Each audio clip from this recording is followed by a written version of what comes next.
പിതാവിന്റെയും പുത്രന്റെയും പരിശുദ്ധാത്മാവിന്റെയും നാമത്തിൽ ആമേൻ. അമ്മേ പരിശുദ്ധ അമ്മേ, അമ്മേ പരിശുദ്ധമേ, ദൈവമാതാവേ, കൃപാസനത്തിലൂടെ ഞങ്ങൾക്കും ഞങ്ങളുടെ ദേശത്തിനും അമ്മ മധ്യസ്ഥം തേടി തന്ന എല്ലാ അനുഗ്രഹങ്ങൾക്കും കൃപകൾക്കും ഞങ്ങളിപ്പോൾ ഹൃദയം നിറഞ്ഞ നന്ദി പറയുന്നു. അമ്മേ പരിശുദ്ധമ്മേ, ദൈവമാതാവേ, 2004 ഡിസംബർ 7 ഉച്ചകഴിഞ്ഞ് 2:30 കൃപാസനത്തിൽ സംഭവിച്ച അമ്മയുടെ പ്രത്യക്ഷപ്പെടലിനെക്കുറിച്ച് തിരുസഭയ്ക്ക് സമർപ്പിച്ചിരിക്കുന്ന പഠനരേഖകളുടെ സഭാത്മകമായ പഠനം ആരംഭിക്കുവാൻ ഞങ്ങൾ പ്രാർത്ഥിക്കുന്നു. അമ്മേ പരിശുദ്ധമേ, ഭൂസ്വർലോകങ്ങളുടെ രാജ്ഞിയായ അങ്ങേയ്ക്ക് ഭൗമസംരക്ഷണത്തിനായി പ്രപഞ്ചപ്രകൃതിയെ തന്നെ തിരുസഭ പ്രതിഷ്ഠിക്കുവാൻ ഈ പ്രത്യക്ഷീകരണം വഴി ഇടയാക്കണമേ. പരിശുദ്ധമേ, ജപമാല മാതാവേ, സകല കൃപാസനം പ്രാർത്ഥനയോടും ഞങ്ങളിപ്പോൾ പ്രാർത്ഥിക്കുന്ന ഈ കുടുംബത്തിന്റെ പ്രത്യേക നിയോഗം മക്കളെ.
അമ്മയുടെ പ്രത്യക്ഷീകരണത്തിന്റെ ഈ അനുഗ്രഹവേളയിൽ ഞങ്ങൾക്ക് സാധിച്ചു തരുവാൻ കനിയണമേ.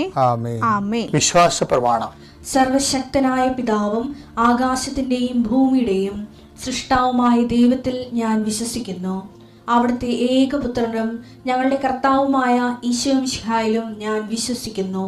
ഈ പുത്രൻ പരിശുദ്ധാത്മാവിനാൽ ഗർഭസ്ഥനായി കന്യകാമറിയത്തിൽ നിന്ന് പിറന്ന് പൊന്തിയോസ് പീലാത്തോസിന്റെ കാലത്ത് പീഡകൾ സഹിച്ച് കുരിശിൽ തറയ്ക്കപ്പെട്ട് മരിച്ച് അടക്കപ്പെട്ട് പാതാളങ്ങളിൽ ഇറങ്ങി മരിച്ചവരുടെ ഇടയിൽ നിന്ന് 3-ാം നാൾ ഉയർത്ത് സ്വർഗത്തിലേക്ക് എഴുന്നള്ളി സർവശക്തിയുള്ള പിതാവായ ദൈവത്തിന്റെ വലതുഭാഗത്തിരിക്കുന്നു. അവിടെ നിന്ന് ജീവിക്കുന്നവരെയും മരിച്ചവരെയും വിധിക്കുവാൻ വരുമെന്നും ഞാൻ വിശ്വസിക്കുന്നു. പരിശുദ്ധാത്മാവിലും ഞാൻ വിശ്വസിക്കുന്നു. വിശുദ്ധ കത്തോലിക്കാ സഭയിലും പുണ്യവാന്മാരുടെ ഐക്യത്തിലും പാപങ്ങളുടെ മോചനത്തിലും ശരീരത്തിന്റെ ഉയർപ്പിലും നിത്യമായ ജീവിതത്തിലും ഞാൻ വിശ്വസിക്കുന്നു. ആമേൻ. സുഖസ്ഥനായ ഞങ്ങളുടെ പിതാവേ, അങ്ങയുടെ നാമം പൂജിതമാകണമേ. അങ്ങയുടെ രാജ്യം വരണമേ. അങ്ങയുടെ തിരുമനസ് സ്വർഗത്തിലെ പോലെ ഭൂമിയിലും ആകണമേ. അന്നു വേണ്ടുന്ന ആഹാരം ഇന്ന് ഞങ്ങൾക്ക് തരണമേ. ഞങ്ങളോട് തെറ്റ് ചെയ്യുന്നവരോട് ഞങ്ങൾ ക്ഷമിക്കുന്നത് പോലെ ഞങ്ങളുടെ തെറ്റുകൾ ഞങ്ങളോടും ക്ഷമിക്കണമേ. ഞങ്ങളെ പ്രലോഭനത്തിൽ ഉൾപ്പെടുത്തരുതേ, തിന്മയിൽ ഞങ്ങൾ രക്ഷിക്കണമേ. ആമേൻ. നന്മ നിറഞ്ഞ മറിയമേ, സ്വസ്തി. കർത്താവ് അങ്ങയുടെ കൂടെ സ്ത്രീകളിൽ അങ്ങ് അനുഗ്രഹിക്കപ്പെട്ടവളാകുന്നു. അങ്ങയുടെ ഉദരത്തിൻ ഫലമായി ഈശോ അനുഗ്രഹിക്കപ്പെട്ടവനാകുന്നു. പരിശുദ്ധ മറിയമേ, തമ്പുരാന്റെ അമ്മേ, പാപികളായ ഞങ്ങൾക്ക് വേണ്ടി ഇപ്പോഴും ഞങ്ങളുടെ മരണസമയത്തും തമ്പുരാനോട് അപേക്ഷിക്കണമേ. ആമേൻ. കർത്താവേ, നിന്റെ ഉന്നതമായ നാമത്തിന് സ്തോത്രം ചെയ്യുന്നു. കർത്താവേ, നിന്റെ വിശുദ്ധ പൗരോഹിത്യത്തെ മഹത്വപ്പെടുത്തണമേ. കർത്താവെ, സഭയിലുള്ള സാന്നിധ്യം പ്രകടമാക്കണമേ.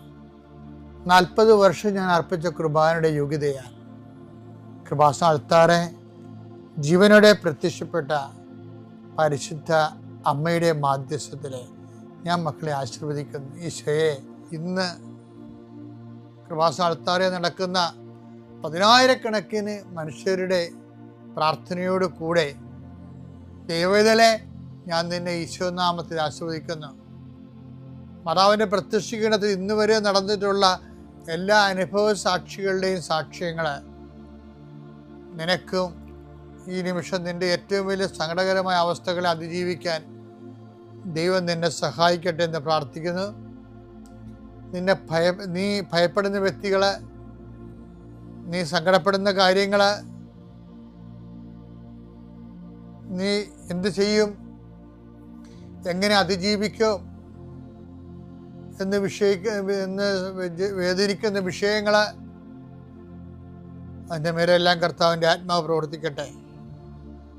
കർത്താവേ, ആശുപത്രി കഴിയുന്നവരെ, കർത്താവേ, ഓരോരോ ജീവിക്കാൻ വേണ്ടി ഓരോരോ ജോലിക്ക് പോകുന്നവരെ, ജോലി അന്വേഷിച്ച് പോകുന്നവരെ, ജോലി നഷ്ടപ്പെട്ടവരെ, വിസ പ്രോസസ്സിംഗ് ഇരിക്കുന്നവരെ, വിസ നഷ്ടപ്പെട്ടു പോയവരെ, പുതുക്കാൻ വേണ്ടി പരിശ്രമിക്കുന്നവരെ, നാട്ടിലെ ജോലിക്ക് ശ്രമിക്കുന്നവരെ, അതിൻ്റെ പരീക്ഷ എഴുതുന്നവരെ, അതിൻ്റെ പരീക്ഷ റിസൾട്ട് കാത്തിരിക്കുന്നവരെ, കർത്താവേ, പലതരത്തിലുള്ള ജപ്തി നടപടികൾ, പലതരത്തിലുള്ള കോടതി കേസുകൾ, പലതരത്തിലുള്ള ഒത്തുതീർപ്പ് ചർച്ചകൾ, എൻ്റെ കർത്താവിൻ്റെ ഉന്നതമായ നാമത്തിൽ ഈ പ്രാർത്ഥന കൂടുന്ന നിനക്ക് മാതാവിൻ്റെ പ്രത്യേക സാന്നിധ്യം ഞാൻ ഉറപ്പു തരികയും അമ്മ നിന്നെ സഹായിക്കുകയും ഈശോ നിന്നെ അനുഗ്രഹിക്കുകയും ചെയ്യട്ടെ. എൻ്റെ പ്രിയപ്പെട്ട പിന്നുണ്ടല്ലോ, ഞാനിപ്പോഴേ ഈ ദിവസങ്ങളിലേ നമ്മുടെ ചാവറ പിതാവില്ലേ, ചാവറ കുര്യാക്കോസ് ഏലിയാസ് അച്ഛൻ, വിശുദ്ധ ചാവറയച്ചൻ, ചാവറച്ചന് പട്ടം കൊടുത്ത ഒരു പിതാവുണ്ട്. ഒരു ഇറ്റാലിയൻ കാർമലൈറ്റ്സാണ്, മൗറിലിനൂസ് ടബിലീനി പിതാവ്. 1827 മുതൽ 1831 വരെയാണ് അദ്ദേഹത്തിൻ്റെ വാരാപ്പുഴ വികാരിയാത്തിൽ അദ്ദേഹം ബിഷപ്പായിരുന്നത്. ഇപ്പം ഞാനിപ്പോൾ ഒരു മാസമായിട്ട് സബിലി പിതാവിനെ കുറിച്ചുള്ള ഗവേഷണങ്ങളും പഠനങ്ങളുമാണ്. എൻ്റെ മനസ്സ് പറയണു അങ്ങേരെ ട്രേസ് ഔട്ട് ചെയ്യണമെന്ന്. അപ്പോൾ എനിക്കൊരു ഫ്രണ്ടുണ്ട്, ഫാദർ ജെയിംസ് പുലിയൂരമ്പിൽ. ഞങ്ങൾ ഒരുമിച്ച് പഠിച്ചതാണ്. പാലായിലെ വലിയ അച്ഛനാണ്, സെമിനാരി പ്രൊഫസറാണ്. കോട്ടയം സെമിനാരി കുറേ വർഷങ്ങൾ അദ്ദേഹം പഠിപ്പിച്ചിട്ടുണ്ട്. അദ്ദേഹം കുറേ പുസ്തകങ്ങൾ എഴുതിയിട്ടുണ്ട്. ഞാൻ ഒരു ദിവസം പാലാ സെമിനാരിൽ പോയി അദ്ദേഹമായിട്ട് കണ്ട് സംസാരിച്ചപ്പോൾ സബിലിൻ്റെ പിതാവിനെക്കുറിച്ച് ഡോക്ടറേറ്റ് എടുത്തിരിക്കുന്നതാണ് അച്ഛൻ. സബിലിൻ്റെ പിതാവിനെക്കുറിച്ചല്ല, അച്ഛൻ്റെ സബ്ജക്റ്റ് ഒരു കാലത്തുണ്ടായിരുന്ന ഡബിൾ റെയിമിനെ കുറിച്ചാണ്. സഭയിലുണ്ടായിരുന്ന 2 അധികാര സ്ഥാനങ്ങളുണ്ടായിരുന്നു, പാതിർവാദവും അതുപോലെ പ്രൊപ്പഗാന്തയും. അപ്പം ഞാൻ അച്ഛനോട് സംസാരിച്ച്, അപ്പം അന്ന് എനിക്ക് ഇൻസ്പിറേഷൻ കിട്ടിയതാണ് സബിലിൻ്റെ പിതാവിൽ എന്തോ ഒരു കണ്ടൻറ് ഉണ്ടെന്ന്. അപ്പോൾ ഞാൻ ഈ ദിവസങ്ങൾ വായിച്ച് ചെന്നപ്പോൾ എനിക്ക് ഒരു സംഭവം കണ്ടെന്ന് വെച്ചാൽ, സബിലിൻ്റെ പിതാവിൻ്റെ കാലത്താണ് കാറ്റക്കിസം ചേഞ്ച് ചെയ്യണത്. അന്ന് വരെ ഏകാധ്യാപകരാണ് സഭയിലുണ്ടായിരുന്നത്. സബിലിൻ്റെ പിതാവ് അത് 2 ആക്കി, 2 അധ്യാപകരെ വെച്ച്, ആണുങ്ങൾക്കൊരു അധ്യാപകർ, സ്ത്രീകൾക്ക് വേറെ അധ്യാപകർ. അങ്ങനെ വെച്ചതിൻ്റെ വേറെ ചെയ്യുന്നത് വെച്ചാൽ സബിലിൻ്റെ പിതാവ് വേറെ കാര്യം ചെയ്ത് സിലബസ് മൊത്തം ചേഞ്ച് ചെയ്ത്. സിലബസ് ചേഞ്ച് ചെയ്ത് എന്താ അറിയാമോ? സിലബസ് ദൈവസ്നേഹം, ഒറ്റ സിലബസ് മാത്രം. ആ ഡോക്ട്രിന ക്രിസ്തവ് എന്ന് പറഞ്ഞ ക്രിസ്ത്യൻ ഡോക്ട്രിൻസ്, വിശ്വാസ പ്രമാണങ്ങൾ, അത് മുതിർന്ന പിള്ളേരിലേക്ക് വന്ന പുള്ളിക്കാരൻ ദൈവസ്നേഹം എന്ന സബ്ജക്റ്റ് പഠിച്ചാൽ മതി എന്ന് പറയും. ഡോക്ടറിനെ ക്രിസ്തു നിങ്ങൾ ബേസിക് കാറ്റഗിസം ആദ്യം പഠിച്ചിരുന്നു, ഇപ്പോൾ നിങ്ങൾ മുതിർന്നപ്പോഴിന് ലവ് ഓഫ് ഗോഡ് പഠിച്ചാൽ മതി എന്ന് പറയും. അപ്പോൾ എന്നാ വിഷയം എന്ന് വെച്ച് കഴിഞ്ഞാൽ, ഈ നമ്മൾ എന്ത് ഡോക്ടറേറ്റ് എടുത്താലും, നമ്മൾ ഉപരി പഠനങ്ങൾ നടത്തിയാലും, ക്രിസ്ത്യാനിറ്റി ഇരിക്കുന്നത് എപ്പോഴും ഈ ലവ് ഓഫ് ഗോഡിലാണ് ഇരിക്കുന്നത്, ദൈവസ്നേഹത്തിൽ. ദൈവസ്നേഹം ഒരു വ്യക്തിയുടെ ഉള്ളിൽ തീക്ഷ്ണതരമാകാൻ വേണ്ടിയുള്ള മാർഗങ്ങൾ അന്വേഷിച്ചാൽ ഈ ലോകത്ത് നമുക്ക് ലഭിക്കാൻ പറ്റും. ഒരു വ്യക്തിക്ക് ദൈവസ്നേഹം കൂടിക്കഴിഞ്ഞാലേ എപ്പോഴും നമ്മൾ ശ്രദ്ധിക്കേണ്ടത് നമ്മൾ എന്ത് ചെയ്തു, എങ്ങനെ ചെയ്തു, നിങ്ങൾ പത്രം കൊടുത്തോ, നിങ്ങൾ കുടമ്പടിയിൽ ഉപവിപ്രവർത്തനം ചെയ്തോ എന്നല്ല. അതൊക്കെ ചെയ്യുമ്പോൾ അതെല്ലാം ദൈവസ്നേഹത്തെ പ്രതി കാഴ്ചവെച്ചുകൊണ്ട് നിങ്ങൾ ദൈവസ്നേഹത്തിന് നിലവാരം കൂട്ടിയോ എന്നാണ് ചിന്തിക്കേണ്ടത്. പൗലോസ് അപ്പോസ്തലൻ പറഞ്ഞെന്താ? സ്നേഹം എല്ലാത്തിനെയും അതിജീവിക്കുന്നു. ഒന്ന് വായിച്ചേ. 1 കൊറിന്തോസ് 13:7. 1 കൊറിന്തോസ് 13:7. സ്നേഹം സകലതും സഹിക്കുന്നു, സ്നേഹം സകലതും സഹിക്കുന്നു, സകലതും വിശ്വസിക്കുന്നു, സകലതും വിശ്വസിക്കുന്നു, സകലതും പ്രത്യാശിക്കുന്നു, സകലതും പ്രത്യാശിക്കുന്നു, സകലത്തെയും അതിജീവിക്കുന്നു. സ്നേഹം സകലത്തെയും അതിജീവിക്കുന്നു. ഇപ്പോൾ നമുക്കറിയാമല്ലോ, ഡാർവിൻ്റെ തിയറി എന്താണ്? സർവൈവൽ ഓഫ് ദി ഫിറ്റസ്റ്റ് എന്നാണ്, സർവൈവൽ ഓഫ് ദി ഫിറ്റസ്റ്റ്. അതായത് സർവൈവൽ എന്ന് പറഞ്ഞാൽ അതിജീവനം. ആരാണ്? അതായത് ശക്തൻ്റെ അതിജീവനമാണ്. അപ്പോൾ ഈ ശക്തനെന്നാ പറഞ്ഞാൽ ആരാണ്? ശരിക്കും പറഞ്ഞാൽ അതിജീവിക്കാൻ വേണ്ടി നമ്മൾ സഹായിക്കേണ്ട ശക്തിയാണ്. ആ ശക്തി ഏതാണ് ബൈബിൾ ഉദ്ദേശിക്കുന്നത്? ദൈവസ്നേഹമാണ്. അതറിയണമെങ്കിൽ ഇപ്പം നമ്മുടെ യാക്കോബില്ലേ, അതായത് യാക്കോബ് ആ ലേയായെ ഭയങ്കര ഇഷ്ടമായിരുന്നു. യാക്കോബിനല്ലേ, യാക്കോബിന് ലേയായെ ഭയങ്കര ഇഷ്ടമായിരുന്നല്ലേ. ലേയ അല്ല, റാഹേലിനെ. ലേയാലിനെ അയാൾ പറഞ്ഞ പൂച്ചക്കഞ്ഞിയാണെന്നൊക്കെ, അത് അഭിഷേകമില്ലാതെ കൊണ്ടാണ് പൂച്ചക്കണ്ണി എന്നൊക്കെ പറയണതേ. റാഹേലിലേക്ക് അഭിഷേകം അല്ല, ലേയായിൽ അദ്ദേഹത്തിന് അഭിഷേകമില്ല. ചിലപ്പോൾ ആ പൂച്ചക്കണ്ണുകാർ വേറെ ആൾക്കാർ കണ്ടു കഴിഞ്ഞാൽ ഇഷ്ടപ്പെടും, അവർക്ക് അഭിഷേകമുണ്ട്. അതാണ് ചിലർക്ക് ഇഷ്ടപ്പെടും, ചിലർക്ക് ഇഷ്ടപ്പെടാത്തവർ വേറെ ചില ആൾക്കാർ ഇഷ്ടപ്പെടുന്നത് എന്തുകൊണ്ടാണ്? ദൈവം ഓരോരുത്തർക്ക് നിശ്ചയിച്ചേക്കണമുണ്ടല്ലേ. പക്ഷേ ഇയാൾ തെറ്റി വേറെ ഒരു സെൽഫ് ലവായിട്ട് റാഹേലിനെ ഇഷ്ടപ്പെട്ടപ്പോൾ കുറേ ലാബാൻ പറഞ്ഞു, ഞങ്ങളുടെ നാട്ടിൽ ഇങ്ങനെ ചേർത്ത് നിർത്തി അനിയത്തേക്ക് അടിക്കുന്ന പരിപാടിയൊന്നും ഇല്ല, നീ വേറെ ജോലി ചെയ്യും, അപ്പം നിനക്ക് വേണമെങ്കിൽ റാഹേലിനെ കല്യാണം കഴിപ്പിച്ച് തരാം. പക്ഷേ എന്നിട്ട് ഇപ്പം പിന്നെ കഷ്ടപ്പെട്ട് എല്ലൊടിഞ്ഞ് ജോലി ചെയ്യാൻ തുടങ്ങി. രാത്രി പോലെ ഉറക്കം നിന്ന് ഓവർടേക്ക് എടുത്ത് ജോലി ചെയ്യാൻ. അവസാനം എന്താ പറഞ്ഞറിയാം? എന്താ പറഞ്ഞേക്ക്? 29:20 ഉൽപ്പത്തി 29:20 എടുത്തേ. അങ്ങനെ റാഹേലിന് വേണ്ടി യാക്കോബ് 7 കൊല്ലം പണിയെടുത്തു. 7 കൊല്ലം എല്ല് പണിയെടുത്തു. അവളോടുള്ള സ്നേഹം കാരണം ആ വർഷങ്ങൾ ഏതാനും നാളുകളായേ അവന് തോന്നിയുള്ളൂ. അവന് സ്നേഹം കൂടിയപ്പ അത് ലവ് ലെവൽ വർദ്ധിക്കണം. ശബരിൽ പിതാവ് പറഞ്ഞ കറക്റ്റാണ്. ശരിക്കും പറഞ്ഞാൽ ലോകത്തെ കീഴടക്കാനും പൗലോസ് പറഞ്ഞ പോലെ എല്ലാത്തിനും അതിജീവിക്കാനും നമ്മൾ ചെയ്യുന്ന ഉടമ്പടിയിലൂടെ ചെയ്യുന്ന പ്രേക്ഷിത പ്രവർത്തനങ്ങൾ, ഉടമ്പടിയിലൂടെ ചെയ്യുന്ന ഉപവിപ്രവർത്തനങ്ങൾ ദൈവസ്നേഹത്തിന് അടിസ്ഥാനപ്പെടുത്തി ചെയ്തിട്ട് വരുമ്പോൾ, ദൈവസ്നേഹം നമ്മൾ വർദ്ധിച്ചു വരുമ്പോൾ നമുക്കിതിനെല്ലാത്തിനും ജീവിതത്തെ അതിജീവിക്കാൻ കഴിയും. അതാണ് ഈ സർവൈവൽ ഓഫ് ദി ഫിറ്റസ്റ്റ് എന്ന് പറയുന്നത്. ഇവിടെ പ്രത്യക്ഷീകരണത്തിൻ്റെ സാക്ഷിയാക്കിയതിന് ആദ്യം തന്നെ മാതാവിനും ഈശോയ്ക്കും കോടാനുകോടി നന്ദി പറയുന്നു. എൻ്റെ പേര് നന്ദന, ഞാൻ ആലപ്പുഴയിൽ നിന്ന് വരുന്നു. 26/5/26 ആദ്യമായിട്ട് ഞാൻ കൃപാസനത്തെ പറ്റി കേട്ടിട്ടുണ്ട്, പക്ഷേ അങ്ങനെ വിശ്വാസങ്ങളൊന്നും ഇല്ലായിരുന്നു. പക്ഷേ കൂടെ ഞാൻ ജോലി ചെയ്യുന്ന അവിടുത്തെ ഒരു ചേച്ചി പറഞ്ഞാണ് എനിക്ക് ആദ്യമായിട്ട് കൃപാസനത്തെ പറ്റി അറിയാൻ തുടങ്ങിയത്. അപ്പോൾ അന്ന് തൊട്ടേ ഞാൻ പ്രാർത്ഥിക്കുന്നുണ്ടായിരുന്നു. പക്ഷേ ഒരു ദിവസം ഇവിടെ വരണമെന്നും പ്രാർത്ഥിക്കണമെന്നും ഭയങ്കര ആഗ്രഹമായിരുന്നു. അങ്ങനെ ഒരു ദിവസം ഇവിടെ വരാൻ പറ്റി. പ്രാർത്ഥിക്കാൻ വേണ്ടി മാത്രമാണ് ഞാനിവിടെ വന്നത്. പക്ഷേ വന്നു കഴിഞ്ഞപ്പോൾ എനിക്ക് ഉടമ്പടി എടുക്കണമെന്ന് തോന്നി. അങ്ങനെ ഞാൻ ഉടമ്പടി എടുത്തു. വർഷങ്ങളായിട്ട് 3 വർഷമായി ഞാനിപ്പം അനസ്തീഷ്യ ടെക്നീഷ്യനായിട്ട് വർക്ക് ചെയ്തുകൊണ്ടിരിക്കുകയാണ്. പക്ഷേ എനിക്ക് പുറത്തു പോകാൻ പറ്റുന്നില്ല.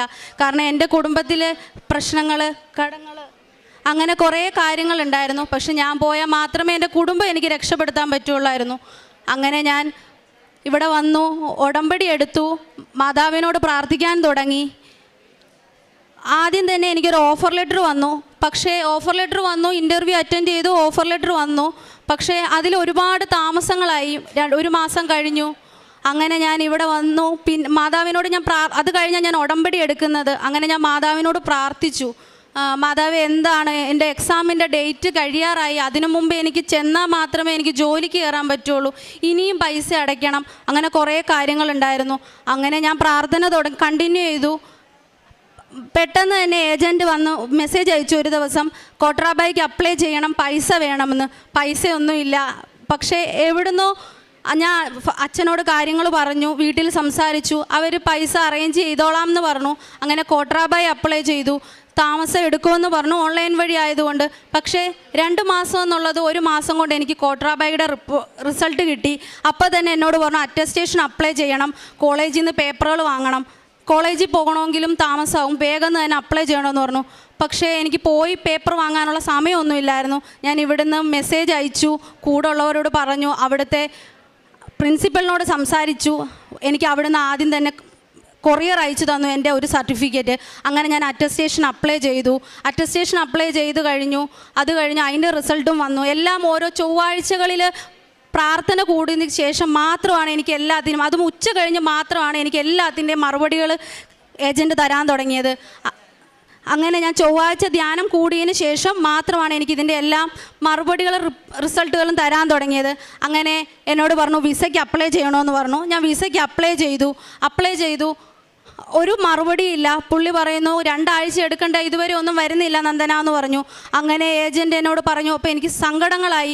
ഞാൻ മാതാവിനോട് പ്രാർത്ഥിച്ചു, മാതാവ് ഈ ചൊവ്വാഴ്ച അമ്മയുടെ ധ്യാനം കൂടിക്കഴിയുമ്പോൾ ആദ്യ ചൊവ്വാഴ്ച എനിക്ക് എന്താണ് ഇതിൻ്റെ റിസൾട്ട് എന്നുള്ളത് എനിക്ക് തരണമെന്ന് പറഞ്ഞു. ആ ചൊവ്വാഴ്ച ഒരു 3 മണിയായപ്പോൾ ഞാൻ നോക്കിയപ്പോൾ ഒരു പേപ്പർ അയച്ചതിൽ ഒരു വാക്കിൽ വ്യത്യാസമുണ്ട്, അതുകൊണ്ട് ഒന്നും കൂടെ അയക്കണം, റിജക്റ്റായി നന്ദന എന്ന് പറഞ്ഞു. അങ്ങനെ ഞാൻ മാതാവിനോട് കരഞ്ഞ് പ്രാർത്ഥിച്ചു. എന്തായാലും മാതാവിൻ്റെ ഇഷ്ടമെന്തോ അത് തന്നാൽ മതിയെന്ന് ഞാൻ പ്രാർത്ഥിക്കാൻ തുടങ്ങി. അങ്ങനെ രണ്ടാമതും പിന്നെ അത് വേറൊരു വാക്കിനാലും എന്തോ ഒരു ഇതിൽ ഒന്ന് റിജക്റ്റായി. അങ്ങനെ എല്ലാം ദിവസങ്ങളുള്ളിലെല്ലാം എനിക്ക് ആ റിജക്ഷൻ്റെ കാര്യങ്ങൾ അറിയാൻ പറ്റി. അങ്ങനെ മാതാവിനോട് ഞാൻ പ്രാർത്ഥിച്ചു, മാതാവേ എനിക്കറിയില്ല എന്താ ഞാൻ ഇനി ചെയ്യേണ്ടതെന്ന്. അങ്ങനെ ഞാൻ ഒരു ദിവസം രാവിലെ എഴുന്നേറ്റ് കരഞ്ഞ് പ്രാർത്ഥിച്ചു. മെഴുകുതിരിയിൽ പ്രാർത്ഥിക്കുന്നിടയിൽ മെഴുകുതിരിയിൽ എനിക്ക് മാതാവിൻ്റെ രൂപം പ്രത്യക്ഷപ്പെട്ടു. ഞാൻ അതെൻ്റെ വീട്ടിലുള്ളവരെല്ലാം വിളിച്ച് കാണിച്ചു. അപ്പോൾ എൻ്റെ അമ്മ എന്നോട് പറഞ്ഞു, മോൻ പ്രാർത്ഥിക്കുന്നതിന് മാതാവ് കൂടെ ഉണ്ടെന്ന്. അത് അറിഞ്ഞു 3-ാമത്തെ ദിവസം ഏജൻറ്റ് എനിക്ക് മെസ്സേജ് അയച്ചു, നന്ദന വിസ വന്നിട്ടുണ്ട്, മെഡിക്കലിന് എടുക്കാം. അങ്ങനെ മെഡിക്കലിന് ഡേറ്റ് എടുത്തു. അത്രയും ദിവസം ഇല്ലാത്ത പനി, എവിടുന്നോ പനിയും ശ്വാസം മുട്ടലുകളുമായി. അങ്ങനെ ഞാൻ ഉടമ്പടി തൈലവും ഉപ്പും വെച്ച് പ്രാർത്ഥിക്കാൻ തുടങ്ങി, തൈലം യൂസ് ചെയ്യാൻ തുടങ്ങി. അങ്ങനെ ഞാൻ പ്രാർത്ഥന കണ്ടിന്യൂ ചെയ്തു. അങ്ങനെ മെഡിക്കലിൽ ഡേറ്റ് എടുത്തു. എറണാകുളത്ത് മെഡിക്കലിൽ പോകാൻ നേരം ഒട്ടും വയ്യ, ഞാൻ തളർന്നു പോയി, എനിക്ക് ഒട്ടും വയ്യ. ഓൾറെഡി എനിക്ക് ശ്വാസം മുട്ടലിൻ്റെ അസുഖമുണ്ട്. അപ്പം ഞാൻ അതിന് ഓൾറെഡി മാതാവിനോട് ഉടമ്പടി തൈലം വെച്ച് ഞാൻ പ്രാർത്ഥിക്കുന്നുണ്ടായിരുന്നു. അവിടെ ചെന്നപ്പോൾ വയ്യാതായി. മെഡിക്കലിന് കയറി, എക്സ്റേ എടുത്തപ്പോൾ എന്നോട് ആ കൂടെ നിന്ന് ആ സ്റ്റാഫ് പറഞ്ഞു, ഇങ്ങനെ ടെൻഷൻ അടിക്കല്, എക്സ്റേയിൽ വേരിയേഷൻ വരും, റിജക്റ്റ് ആവുകയുള്ളൂ എന്ന്. അപ്പം അതിന് തലേദിവസം ഞാൻ ഡോക്ടറെ കണ്ട് മെഡിസിൻ വാങ്ങിച്ചു. അപ്പോൾ ഡോക്ടർ എന്നോട് പറഞ്ഞു, അവരോട് പറഞ്ഞു നോക്ക്, വിധി ഉണ്ടെങ്കിൽ കിട്ടുമെന്ന് പറഞ്ഞു. അതും കൂടെ ആയപ്പോൾ ഞാൻ ഒരുപാട് സങ്കടത്തിലായി. ഞാൻ മാതാവിനെ കരഞ്ഞ് പ്രാർത്ഥിച്ചു, കാശി രൂപം പ്രാർത്ഥിച്ചു, പ്രത്യക്ഷീകരണ പ്രാർത്ഥനയും പ്രാർത്ഥിച്ചാണ് ഞാൻ കാറിൽ പോയത്. അവിടെ ചെന്നു, മെഡിക്കൽ കഴിഞ്ഞു, ഉറപ്പായി മെഡിക്കൽ കിട്ടത്തില്ല എന്ന് ഞാൻ വീട്ടിൽ പറഞ്ഞു. ഞാൻ മാതാവിനോട് പ്രാർത്ഥിച്ചു, മാതാവേ എൻ്റെ മെറിറ്റിൽ ഇനി എനിക്ക് ഒന്നും കിട്ടത്തില്ല, അമ്മയുടെ കൃപയാൽ മാത്രമേ എനിക്കിനിയും മെഡിക്കൽ പാസ്സാവാൻ പറ്റുള്ളൂ എന്ന് ഞാൻ പറഞ്ഞു. അങ്ങനെ ഞാൻ ഉച്ച 2 മണിക്ക് വരാൻ പറഞ്ഞു. ഞാൻ അച്ഛനോട് പറഞ്ഞു, ഞാൻ വരുന്നില്ല, അച്ഛൻ പോയി റിസൾട്ട് വാങ്ങിച്ചോ, ഞാൻ തോറ്റുപോകും, എനിക്ക് ഉറപ്പാണ്. അപ്പോൾ എൻ്റെ അമ്മ പറഞ്ഞു, മോള് പേടിക്കണ്ട, മാതാവുണ്ടല്ലോ, മോളെ രക്ഷിക്കുമെന്ന് പറഞ്ഞു. 2 മണിക്ക് റിസൾട്ട് വാങ്ങാൻ ഞങ്ങൾ 1:30 കഴിഞ്ഞപ്പോൾ കയറി ചെന്നു. അച്ഛനും അമ്മയും അവർ പറഞ്ഞു ഫിറ്റായി എന്ന്. എനിക്ക് മാതാവ് തന്നത്, അല്ലാതെ എൻ്റെ കൃപയാൽ എൻ്റെ മെറിറ്റിലല്ല എനിക്ക് ആ മെഡിക്കൽ ഫിറ്റായത്. കാരണം ഞാൻ അതുപോലെ വയ്യാതെ, വൈകുന്നേരമായപ്പോൾ ഞാൻ അത്രയും വയ്യാതായി, എൻ്റെ മുഖം മൊത്തം പാടുകൾ വന്നു, അതുപോലെ എനിക്ക് അസുഖങ്ങളായിപ്പോയി പെട്ടെന്ന്. പക്ഷേ എനിക്ക് ഉറപ്പായിരുന്നു മാതാവ് എന്നെ രക്ഷിക്കുമെന്നുള്ള ഒരു ഇതിൽ ഞാൻ പ്രാർത്ഥിച്ചു തന്നെ ആ കാറിനകത്തിരുന്നു. അന്ന് ഒരു ചൊവ്വാഴ്ചയായിരുന്നു. 11:30 അച്ഛൻ്റെ ധ്യാനം കൂടി. ഞാൻ ആ കാറിനകത്തിരുന്ന് ധ്യാനം കൂടി. എന്നിട്ടാണ് ഞാൻ റിസൾട്ട് വാങ്ങിക്കാൻ പോകുന്നത്.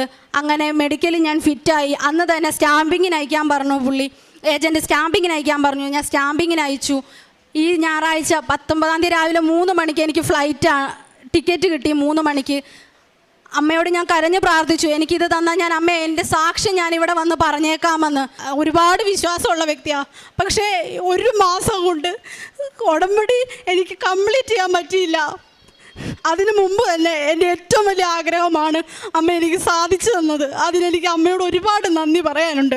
പിന്നെ അതുകൊണ്ട് തന്നെ ഞാനൊരു ഹോസ്പിറ്റലാണ് വർക്ക് ചെയ്യുന്നത്. അപ്പോൾ അതുകൊണ്ട് അവിടെ വരുന്ന പേഷ്യൻസിനൊക്കെ ഭയങ്കര സങ്കടങ്ങളാണ്. ഞാൻ അവരോട് പ്രാർത്ഥിച്ചിട്ടാണ് അവരോടൊക്കെ നിൽക്കാറ്. പത്രങ്ങൾ ഞാൻ എല്ലായിടത്തും വിതരണം ചെയ്യും. അതിലും വലിയ എൻ്റെ ഏറ്റവും വലിയ അതായിരുന്നു, മാതാവിനെ കാണണം, എല്ലാവർക്കും അനുഗ്രഹങ്ങൾ കിട്ടുന്നുണ്ടെന്ന് ഞാൻ കാണാറുണ്ട്.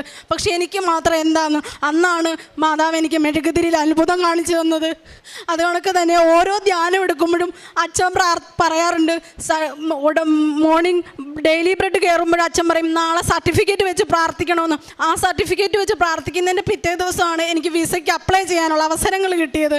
അങ്ങനെ ഒരുപാട് അനുഗ്രഹങ്ങൾ എനിക്ക് ഇനി എൻ്റെ കുറേ നിയോഗങ്ങൾ ഞാൻ എഴുതിയിട്ടുണ്ട്. പക്ഷേ എൻ്റെ ഏറ്റവും ആദ്യത്തെ നിയോഗവും ഇതായിരുന്നു. മാതാവ് അതെനിക്ക് സാധിച്ചു തന്നു. ഞാനിവിടെ വന്നു, ഇനി പുറത്തോട്ട് പോവുകയാണ്. ഇനി 1 വർഷം കഴിഞ്ഞ് എനിക്ക് വരാൻ പറ്റുള്ളൂ.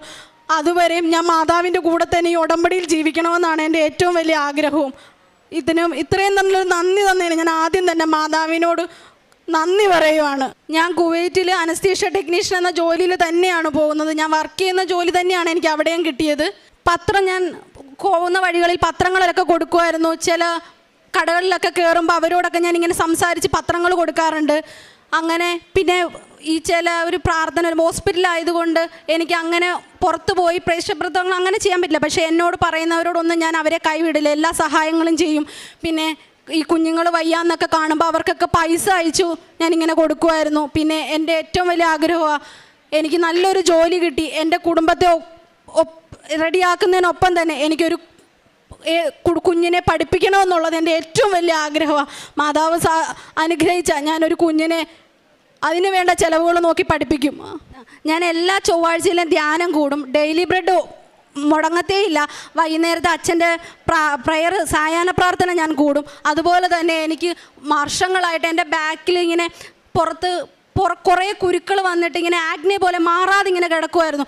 ഡോക്ടറെ ഇംഗ്ലീഷ് മരുന്ന്, ആയുർവേദ, ഹോമിയോ ഒക്കെ കഴിച്ചു, മാറുന്നില്ലായിരുന്നു. ഞാൻ ഉടമ്പടി തൈലം വെച്ച് പ്രത്യക്ഷീകരണ പ്രാർത്ഥന ചൊല്ലി വിശ്വാസ പ്രമാണം ചൊല്ലി ഞാൻ എന്നും അത് പുറത്ത് തേക്കുമായിരുന്നു. എൻ്റെ ആ പുറത്തെ പാടുകളും കുരുക്കളും എല്ലാം മാറി. ഒരു മരുന്നും ഇല്ലാതെ 3-4 ദിവസം കൊണ്ട് എൻ്റെ ആ പുറത്തെ ചൊറിച്ചിലും ആ കുരുക്കളും പാടുകളും എല്ലാം മാറി. ഒരുപാട് ഡോക്ടറുകളെ കണ്ടു, ഒരുപാട് കാശ് ഞാൻ ചിലവാക്കിയതാണ്. പക്ഷേ എൻ്റെ എല്ലാം ആ ഉടമ്പടി തൈലം തേച്ച് ഞാൻ ഡെയിലി പ്രാർത്ഥിച്ചു. അങ്ങനെ മാതാവിൻ്റെ ഒരുപാട് അനുഗ്രഹങ്ങൾ എനിക്ക് കിട്ടി. എല്ലാം തന്നെ ഈശോയ്ക്കും തിരുകുമാരനും ഒരു കോടാനുകോടി നന്ദി പറയുന്നു. ഇനി അങ്ങോട്ടും ഉടമ്പടിയിലൂടെ ജീവിക്കണമെന്നാണ് എൻ്റെ ഏറ്റവും വലിയ ആഗ്രഹവും. ഇനി അങ്ങോട്ടുള്ള ജീവിതവും അമ്മ മാതാവിനും കൂടെ ഒപ്പമായിരിക്കും. വാക്കുകൾ പോലും തളരുകയും ക്ഷീണിക്കുകയും ചെയ്തേക്കാം. ചെറുപ്പക്കാർ ശക്തിയേറ്റ് വീഴാം. എന്നാൽ ദൈവത്തിൽ ആശ്രയിക്കുന്നവർ വീണ്ടും ശക്തി പ്രാപിക്കും. അവർ കഴുകന്മാരെ പോലെ ചിറകടിച്ചുയരും. അവർ ഓടിയാലും ക്ഷീണിക്കുകയില്ല, നടന്നാൽ തളരുകയുമില്ല. യെശയ്യാ പ്രവാചകൻ്റെ പുസ്തകം 40-ാം അധ്യായം 30-31 വചനങ്ങളാണ്. മാനുഷിക ശക്തി പലപ്പോഴും പരിമിതമാണ്. എന്നാൽ ഉടമ്പടിയിൽ പരിമിതമായ മാനുഷിക ശക്തിയേക്കാളും നമ്മെ ഉയർത്തുന്നത് ആ ദൈവശക്തിയാണ്. ഉടമ്പടിയിൽ വിശ്വാസത്തോടെ നിബന്ധനകൾ പാലിച്ച് ജീവിതം മുന്നോട്ട് നയിക്കുമ്പോൾ നമുക്കൊരു പുതിയ ശക്തിയാണ് നമുക്ക് ലഭിക്കുന്നത്. ഒരു പുതിയ ജീവിതം, ആത്മീയതയിലേക്കുള്ള ഒരു ജീവിതം. ജീവിതത്തിൽ നിരാശയോ രോഗമോ ക്ഷീണമോ കുടുംബ പ്രശ്നങ്ങളോ പ്രതിസന്ധികളോ ഒക്കെ ഈ സാഹചര്യങ്ങളിലെല്ലാം പ്രത്യാശയോടെ വിശ്വാസത്തോടെ ഉടമ്പടിയിൽ നിലകൊള്ളുമ്പോൾ, ഈശോയും അമ്മയും നമ്മുടെ കൂടെ നിൽക്കുമ്പോൾ വചനം പറയുന്നത് യുവാക്കൾ പോലും തളരുകയും ക്ഷീണിക്കുകയും ചെയ്തേക്കാം. പക്ഷെങ്കിൽ ഉടമ്പടി മക്കളുടെ ജീവിതത്തിൽ അവർ ദൈവത്തിൽ ആശ്രയിക്കുമ്പോൾ അവർ വീണ്ടും ശക്തി പ്രാപിക്കുമെന്നാണ്. കഴുകന്മാരെ പോലെ ചിറകടിച്ചുയരുമെന്നാണ് വചനം പറയുന്നത്. അങ്ങനെയുള്ളൊരു വലിയ പ്രത്യക്ഷീകരണത്തിൻ്റെ സാക്ഷ്യമാണ് നന്ദന എന്ന മകൾ നമ്മളോട് സാക്ഷ്യപ്പെടുത്തിയത്. ആദ്യമൊക്കെ ഉടമ്പടിയെ പറ്റിയും കൃപാസനത്തെ പറ്റിയും ഒക്കെ കേട്ടിരുന്നെങ്കിലും പിന്നീട് സ്വന്തമായൊരു വിശ്വാസത്തോടെയാണ് കൃപാസനം അമ്മയുടെ സന്നിധിയിൽ വരികയും ഉടമ്പടി എടുക്കുകയും ചെയ്തത്. ഉടമ്പടി എടുത്ത് 1 മാസം തികയുന്നതിന് മുൻപ് തന്നെയാണ് നന്ദിനിക്കൊരു ജോലിയുടെ ആവശ്യമുണ്ടായിരുന്നു. വിദേശ രാജ്യത്ത് പോയി ഒരു ജോലി. അനസ്തേഷ്യൻ ടെക്നീഷ്യനായ ഈ മകള് അമ്മയോട് അതാണ് നിയോഗത്തിൽ സമർപ്പിച്ച് പ്രാർത്ഥിച്ചത്. സമയച്ചുരുക്കത്തിൻ്റെ അമ്മയാണ് കൃപാസനം അമ്മ. 3 മാസമാണ് ഒരു ഉടമ്പടി. ആദ്യത്തെ മാസം തന്നെ ഉടമ്പടി ഉടനടി പരിഹാരം എന്ന് പറഞ്ഞ പോലെ തന്നെയാണ് ഈ മകളുടെ ജീവിതത്തിൽ ഉടമ്പടി എടുത്ത ഉടനെ സമയച്ചുരുക്കത്തിൻ്റെ അമ്മയുടെ ഇടപെടലിലൂടെ കൃപാസനം അമ്മയുടെ മധ്യസ്ഥതയിലൂടെയാണ് ഈ മകൾക്ക് ഈ ജോലി ലഭിച്ചത്. കാരണം ഈ മകൾ തന്നെ പറയുന്നുണ്ട്, മെഡിക്കലിന് പോയപ്പോൾ ഞാൻ ആക്ച്വലി അൺഫിറ്റാണ്, കാരണം ഹെൽത്ത് പ്രശ്നങ്ങളുണ്ടായിരുന്നു. പക്ഷേങ്കിൽ അവിടെയെല്ലാം നമുക്ക് മെറിറ്റ് ഇല്ലാത്തപ്പോഴെല്ലാം ദൈവത്തിൻ്റെ കൃപയാലാണ് നമുക്കവിടെയെല്ലാം അത് ഫേസ് ചെയ്യാൻ സാധിക്കുന്നത്. അതുപോലെ തന്നെയാണ് ഈ മകളുടെ കാര്യത്തിലും മെഡിക്കൽ പാസ്സാകാൻ സാധിച്ചത്. അത് ഈശോയുടെ ഒരു കൃപയാലാണ്. പിന്നീട് ഓരോ കാര്യങ്ങളും വിസയും ടിക്കറ്റും എല്ലാം പെട്ടെന്ന് തന്നെയാണ് ശരിയായത്. അതും എത്രയും പെട്ടെന്നാണ് ഈ മകൾ കുവൈറ്റിന് പോകുന്നത്. അത് എൻ്റെ മെറിറ്റ് കൊണ്ടല്ല, ദൈവത്തിൻ്റെ കൃപയിലാണെന്നാണ് വീണ്ടും വീണ്ടും ഈ മകൾ സാക്ഷ്യപ്പെടുത്തുന്നത്. ഉടമ്പടി മക്കളുടെ ജീവിതത്തിൽ അമ്മയുടെ സാന്നിധ്യവും അമ്മയുടെ മധ്യസ്ഥയിലൂടെയാണ് ഈശോ നമ്മെ അനുഗ്രഹിക്കുന്നത്. ഈ മകൾക്കും അതുപോലെ തന്നെയാണ്.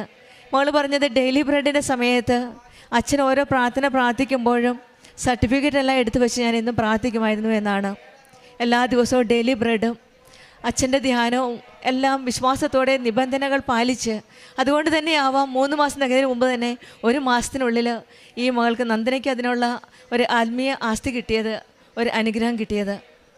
ഉടമ്പടിയിൽ ചിലപ്പോൾ നമ്മൾ 3 വർഷമായിരിക്കും ചിലവാക്കുന്നത്, പക്ഷേ നിബന്ധനകൾ പാലിച്ചില്ലായിരിക്കാം. പക്ഷേ നന്ദന ഉടമ്പടിയിൽ വന്നപ്പോൾ തന്നെ ഉടമ്പടി നിബന്ധനകൾ പാലിച്ച് ഡെയിലി ബ്രെഡും ധ്യാനവും പ്രാർത്ഥനകളും എല്ലാം ചെയ്തുകൊണ്ട് തന്നെയാവാം എത്രയും പെട്ടെന്ന് തന്നെ ഉടമ്പടി അമ്മ, പരിശുദ്ധ അമ്മയുടെ മധ്യസ്ഥയിലൂടെ ഈ മകൾക്ക് കിട്ടിയ അനുഗ്രഹമാണ് മകൾ സാക്ഷ്യപ്പെടുത്തുന്നത്. അമ്മയുടെ പ്രത്യക്ഷീകരണത്തിൻ്റെ സാക്ഷിയായിട്ട് ഇന്ന് അമ്മയ്ക്ക് നന്ദി പറഞ്ഞുകൊണ്ടാണ് ഈ മകൾ ഇന്ന് അമ്മയ്ക്ക് നന്ദി പറഞ്ഞ ശേഷം കുവൈറ്റിന് പോകുന്നത്. നമ്മുടെ ജീവിതത്തിലും ഉടമ്പടിയിലായിരിക്കുമ്പോൾ, മനുഷ്യശക്തി തളരുമ്പോൾ ദൈവശക്തി നമുക്ക് ഉറപ്പ് നൽകും. ഉടമ്പടിയിൽ ആ വിശ്വാസത്തോടെ നമ്മുടെ ഉടമ്പടി ജീവിതം കൂടുതൽ ആത്മാർത്ഥതയോടെ വിശ്വസ്തയോടെ മുന്നോട്ട് നയിക്കുവാനുള്ള കൃപയ്ക്കായി നമുക്ക് പ്രാർത്ഥിക്കാം. നന്ദനയ്ക്കും കുടുംബത്തിൽ ലഭിച്ച എല്ലാ അനുഗ്രഹങ്ങൾക്കും, പ്രത്യേകിച്ചും എല്ലാ ഈ ജോലി കിട്ടിയതും പിന്നെ മറ്റുള്ളവരെ സഹായിക്കാനുള്ള ആ സന്മനസ്സിനെല്ലാം നമുക്ക് കരങ്ങളടിച്ച് ദൈവത്തിൻ്റെ അമ്മ മാതാവിനും ഈശോയ്ക്കും ഒത്തിരി നന്ദി പറയുകയാണ്. അമ്മ മാതാവിലൂടെ ഈശോ ഞങ്ങളുടെ കുടുംബത്തിൽ ഒത്തിരിയേറെ നന്മകൾ ചെയ്തിട്ടുണ്ട്. 2023 നവംബറിലാണ് ഞങ്ങൾ ഉടമ്പടി എടുക്കാൻ വേണ്ടി ഇവിടെ വന്നത്. ഞങ്ങൾ 2018 കാനഡയ്ക്ക് പോകുന്നത്. ഉടമ്പടി എടുക്കുന്ന വരെയുള്ള 5 വർഷങ്ങളിൽ ശരിക്കും പറഞ്ഞു കഴിഞ്ഞാൽ നന്നായിട്ട് സ്ട്രഗിൾ ചെയ്യുമായിരുന്നു. എവിടെ പോയാലും ഞങ്ങൾ പഠിച്ചതനുസരിച്ച് ഒരു ജോലി കിട്ടാറില്ല. പിന്നെ ജോലി കിട്ടിയാലും അവിടെയൊക്കെ ഞങ്ങൾക്ക് പ്രശ്നങ്ങളാണ്. അങ്ങനെ ഞങ്ങളുടെ 2-3 ഫ്രണ്ട്സ് ഇവിടെ വന്ന് ഉടമ്പടി എടുത്ത കാര്യം അറിഞ്ഞാണ് ഞങ്ങൾ ഇങ്ങോട്ട് വരുന്നത്. ഇവിടെ വന്ന് ഉടമ്പടി എടുത്ത് ഞങ്ങൾ തിരിച്ച് കാനഡയിൽ നവംബർ ലാസ്റ്റോടെ എത്തിക്കഴിഞ്ഞപ്പോൾ ആദ്യം ചെയ്യുന്ന ചില കവിതയുടെ ജോലി സ്ഥലത്ത് ഉടമ്പടി ഒപ്പിട്ടിട്ട് പ്രാർത്ഥിച്ചിട്ട് പറഞ്ഞു, എനിക്ക് നല്ലൊരു സ്ഥലത്തേക്ക് ജോലി മാറ്റിത്തരണമെന്ന്. അപ്പം അങ്ങനെ പ്രാർത്ഥിച്ചുകൊണ്ടിരിക്കുമ്പോൾ അമ്മ മാതാവ് കവിതയുടെ സ്വപ്നത്തിൽ പ്രത്യക്ഷപ്പെട്ടിട്ട് ഒരു സ്ഥാപനം കാണിച്ചു കൊടുക്കുകയാണ്. ഒരു ബ്രൗൺ ബ്രിക്സൊക്കെ ഉള്ളൊരു സ്ഥാപനം. അത് കഴിഞ്ഞ് ഞങ്ങളൊരു സ്ഥലത്ത് ഇൻ്റർവ്യൂവിന് ജോലിക്ക് അപ്ലൈ ചെയ്തു. അവർ ഓൺലൈനിൽ വന്ന് ഇൻ്റർവ്യൂ നടത്തി കവിതയെ സെലക്ട് ചെയ്ത് കവിത അവിടെ എത്തിയ ആ സ്ഥാപനം കാണുമ്പോഴാണ് അത്ഭുതം മനസ്സിലാകുന്നത്. അമ്മ മാതാവ് സ്വപ്നത്തിൽ കാണിച്ച ആ സ്ഥാപനം തന്നെയായിരുന്നു കവിതയ്ക്ക് ജോലി കിട്ടിയത്. കവിതയ്ക്ക് ജോലി കിട്ടി. ഞങ്ങളവിടെ നിന്ന് മൂവ് ചെയ്യാൻ പോകുമ്പോൾ ഞങ്ങൾക്കൊരു പ്രശ്നം വന്നു. 18-ാം തീയതി ഞങ്ങൾക്ക് ജോയിൻ ചെയ്യണം അവിടെ. ഞങ്ങൾക്ക് അവിടെ അപ്പാർട്ട്മെൻറ്റ് റെഡി ആയിട്ടില്ല. ഏകദേശം ഞങ്ങൾ താമസിക്കുന്നിടത്ത് 1200 കിലോമീറ്റർ ഡ്രൈവ് ചെയ്ത് വേണം അവിടെ എത്താൻ വേണ്ടി. ഞങ്ങൾ പല സ്ഥലത്തും ട്രൈ ചെയ്തു ഒരു അപ്പാർട്ട്മെൻറ്റിന് വേണ്ടി. മാതാവിനോട് പ്രാർത്ഥിച്ചു. അപ്പം വേറെ ഒരു അപ്ഡേഷനൊന്നുമില്ല. പക്ഷേ ഞങ്ങൾ രണ്ടും കൽപ്പിച്ച് ഏതായാലും മാതാവ് തന്ന ജോലിയല്ലേ പോയേക്കാമെന്ന് ഓർത്ത് ഞങ്ങൾ വണ്ടി എടുത്ത് പോകാൻ പ്ലാൻ ചെയ്തതിൻ്റെ ഒരു ദിവസം രാവിലെ 10 മണിക്ക് പോകാമെന്ന് ഞങ്ങൾ പ്ലാൻ ഇട്ടത്. 10 മണിക്ക് പോയിട്ട് അവിടെ ഏതെങ്കിലും ഹോട്ടലിൽ ഏകദേശം ഒരു 15 ദിവസം ഹോട്ടലിൽ താമസിക്കാം, 1-ാം തീയതി ഞങ്ങൾക്കുള്ള അപ്പാർട്ട്മെൻറ്റ് റെഡി ആയി കിട്ടുള്ളൂ എന്ന് ഞങ്ങൾക്ക് മെസ്സേജ് വന്നിട്ടുണ്ട്. ശരി, ഏതായാലും ഉടമ്പടിയിലുള്ളതല്ലേ, ധൈര്യമായിട്ട് അങ്ങ് ഇറങ്ങി എന്നുള്ള പ്ലാനിൽ അങ്ങോട്ട് ഇറങ്ങാമെന്ന് പ്ലാൻ ചെയ്തതിൻ്റെ രാത്രി ഞങ്ങൾക്ക് മെസ്സേജ് വരികയാണ്. പിറ്റേ ദിവസം രാവിലെ സ്നോ സ്റ്റോമാണ്. രാവിലെ 8 മണിയാകുമ്പോൾ സ്നോ സ്റ്റോം ഉണ്ട്. അതുകൊണ്ട് ട്രാവൽ പ്ലാനുള്ളവർ നേരത്തെ പ്ലാൻ ചെയ്യണമെന്ന് പറഞ്ഞ് അതനുസരിച്ച് ഞങ്ങൾ രാവിലെ 4 മണിക്ക് അവിടെ നിന്ന് സ്റ്റാർട്ട് ചെയ്ത് ഞങ്ങളുടെ ഡെസ്റ്റിനേഷൻ പോയിന്റിൽ എത്താറാകുമ്പോൾ ഞങ്ങൾക്ക് അടുത്ത മെസ്സേജ് വരുവാണ്, നിങ്ങളുടെ അപ്പാർട്ട്മെൻറ്റ് റെഡി ആയിട്ടുണ്ട്, വന്ന് കീ വാങ്ങിക്കൊള്ളാൻ. അതുമാത്രമല്ല, ഈ 15 ദിവസം നിങ്ങളതിന് റെൻറ്റ് പേ ചെയ്യേണ്ട. അത് കഴിഞ്ഞ് നമ്മുടെ കോൺട്രാക്ട് 1-ാം തീയതി മുതലാണ്. ഈ 1-ാം തീയതി മുതലുള്ള റെൻറ്റ് മാത്രം നിങ്ങൾ പേ ചെയ്താൽ മതിയെന്ന്. അത് സത്യം ഞങ്ങളെ സംബന്ധിച്ച് വലിയൊരു അത്ഭുതമായിരുന്നു. കാരണം ഞങ്ങൾ ഹോട്ടൽ വിളിച്ച് ബുക്ക് ചെയ്ത് എല്ലാം പ്ലാൻ ചെയ്ത് പോയതാണ്. അത് മാറിക്കിട്ടി. ഞങ്ങൾ അപ്പാർട്ട്മെൻറ്റിലെത്തി. കവിത ജോലിക്ക് ജോയിൻ ചെയ്ത് ഒരാഴ്ച കഴിഞ്ഞപ്പോഴത്തേക്ക് അടുത്ത സംഭവം ഉണ്ടായി. കവിത വൊമിറ്റ് ചെയ്തു. സാധാരണ കവിത വൊമിറ്റ് ചെയ്തുള്ള അടുത്ത സംഭവം എന്താണെന്ന് വെച്ച് കഴിഞ്ഞാൽ അവൾ പ്രഗ്നൻ്റ് ആണെന്ന് എനിക്ക് മനസ്സിലായി. കാരണം ഞങ്ങളുടെ ഉടമ്പടിയിലുള്ള ഞങ്ങളുടെ ഒരു നിയോഗം കൂടിയായിരുന്നു, ഞങ്ങൾക്കൊരു ആൺകുട്ടി കൂടെ വേണം, ആന്റണി. അപ്പം അതിനുവേണ്ടി ഞങ്ങൾ പ്രാർത്ഥിച്ചുകൊണ്ടിരിപ്പുണ്ടായിരുന്നു. അപ്പം പ്രാർത്ഥനകളും ഉടമ്പടി വസ്തുക്കളൊക്കെ ഞങ്ങൾ ഉപയോഗിക്കുന്നുണ്ട്. അപ്പോൾ സന്തോഷമുള്ള കാര്യമാണ്. പക്ഷേ അതിൻ്റെ അടുത്ത പ്രശ്നം, കവിത പ്രഗ്നൻ്റ് ആയിക്കഴിഞ്ഞാൽ പിന്നെ അടുത്ത 8 മാസം കവിത ഹോസ്പിറ്റലായിരിക്കും. അപ്പോൾ ഞങ്ങൾക്ക് രണ്ടുപേർക്കും ജോലിക്ക് പോകാൻ പറ്റില്ല, പിള്ളേരെ നോക്കണം. അപ്പോൾ മൊത്തത്തിൽ ഞങ്ങൾ പ്രശ്നത്തിലാകും. പിന്നെ ഞങ്ങൾ ഇൻഷുറൻസ്, ഞങ്ങൾ യൂസ് ചെയ്യുന്ന മെഡിസിൻസ് ഒക്കെ എക്സ്പെൻസീവ് ആണ്. പിന്നെ കവിതയ്ക്ക് എല്ലാ കോംപ്ലിക്കേഷൻ ഉണ്ട്. BP ഉണ്ടാവും, ജസ്റ്റേഷൻ ഡയബറ്റിക്സ് ഉണ്ടാവും, അങ്ങനത്തെ എല്ലാ പ്രശ്നങ്ങളും ഉണ്ടാകും. അപ്പം ഏതായാലും അപ്പോഴും ഞങ്ങൾക്കൊരു ധൈര്യം, ഞങ്ങൾ ഉടമ്പടിയിലല്ലേ എന്നുള്ളത്. പക്ഷേ ഈ പ്രാവശ്യം സംഭവിച്ചതെന്ന് വെച്ച് കഴിഞ്ഞാൽ ആ ഒറ്റ ഛർദ്ദിലൂടെ എല്ലാം കഴിഞ്ഞു. പിന്നെ ഡെലിവറി വരെ കവിത ഛർദ്ദിച്ചിട്ടുമില്ല. കവിതയ്ക്ക് കറക്റ്റായിട്ട് ജോലിക്ക് പോകാൻ പറ്റി. കവിതയുടെ ഇത് 3 months ജോബ് ടൈം അത് കംപ്ലീറ്റ് ചെയ്ത് കഴിഞ്ഞപ്പോഴത്തേക്ക് എംപ്ലോയർ തന്നെ ഇങ്ങോട്ട് വിളിച്ച് പറഞ്ഞു, നിങ്ങൾക്ക് ഇന്ന ലീവൊക്കെ എടുക്കാം, അത് ഫുൾ സാലറിയോടുകൂടെ. കാരണം അമ്മ മാതാവിൻ്റെ വലിയൊരു അത്ഭുത സപ്പോർട്ടാണ് ഞങ്ങളുടെ ലൈഫിൽ ഞങ്ങൾ കാണാൻ തുടങ്ങിയത്. കാരണം കഴിഞ്ഞ 3 പ്രഗ്നൻസിയിലും എപ്പോഴും ഹോസ്പിറ്റലിൽ, എല്ലാ ആഴ്ചയിലും ഹോസ്പിറ്റലിൽ കൊണ്ട് ഈ അയൺ ഇൻഫ്യൂസ് ചെയ്യും, ഡ്രിപ്പിടും, അങ്ങനെ നടന്ന ഒരാൾ ഈ പ്രാവശ്യം എല്ലാ ഭക്ഷണവും കഴിച്ച് കറക്റ്റായിട്ട് ജോലിക്കും പോയി, ഫുൾ സാലറിയോടുകൂടെ കറക്റ്റായിട്ട് ഒരു കോംപ്ലിക്കേഷനിലാണ്, ഈവൻ ഇൻസുലിൻ പോലും എടുക്കേണ്ടതാണ് ഈ ബേബിനെ ഞങ്ങൾക്ക് മാതാവ് എത്തിച്ചു തരികയും ചെയ്തത്. അതേസമയം അതുപോലെ തന്നെ സാധാരണ എല്ലാ പ്രഗ്നൻസിയിലും ഞങ്ങളുടെ പേരൻസിനെ കൊണ്ടുപോകാൻ ട്രൈ ചെയ്യും, ഒരിക്കലും നടക്കാറില്ല. ഈ പ്രാവശ്യം ഞങ്ങൾ ട്രൈ ചെയ്തില്ല. കറക്റ്റായിട്ട് കവിത അമ്മച്ചി കവിത ഹോസ്പിറ്റലായ സമയത്ത് കാനഡയിൽ എത്തുകയും എല്ലാ സപ്പോർട്ടും ഞങ്ങൾക്ക് ചെയ്തു തരാൻ പറ്റുകയും ചെയ്തിട്ടുണ്ട്. അതും വലിയൊരു അത്ഭുതമായിട്ടാണ് ഞങ്ങൾക്ക് തോന്നിയത്.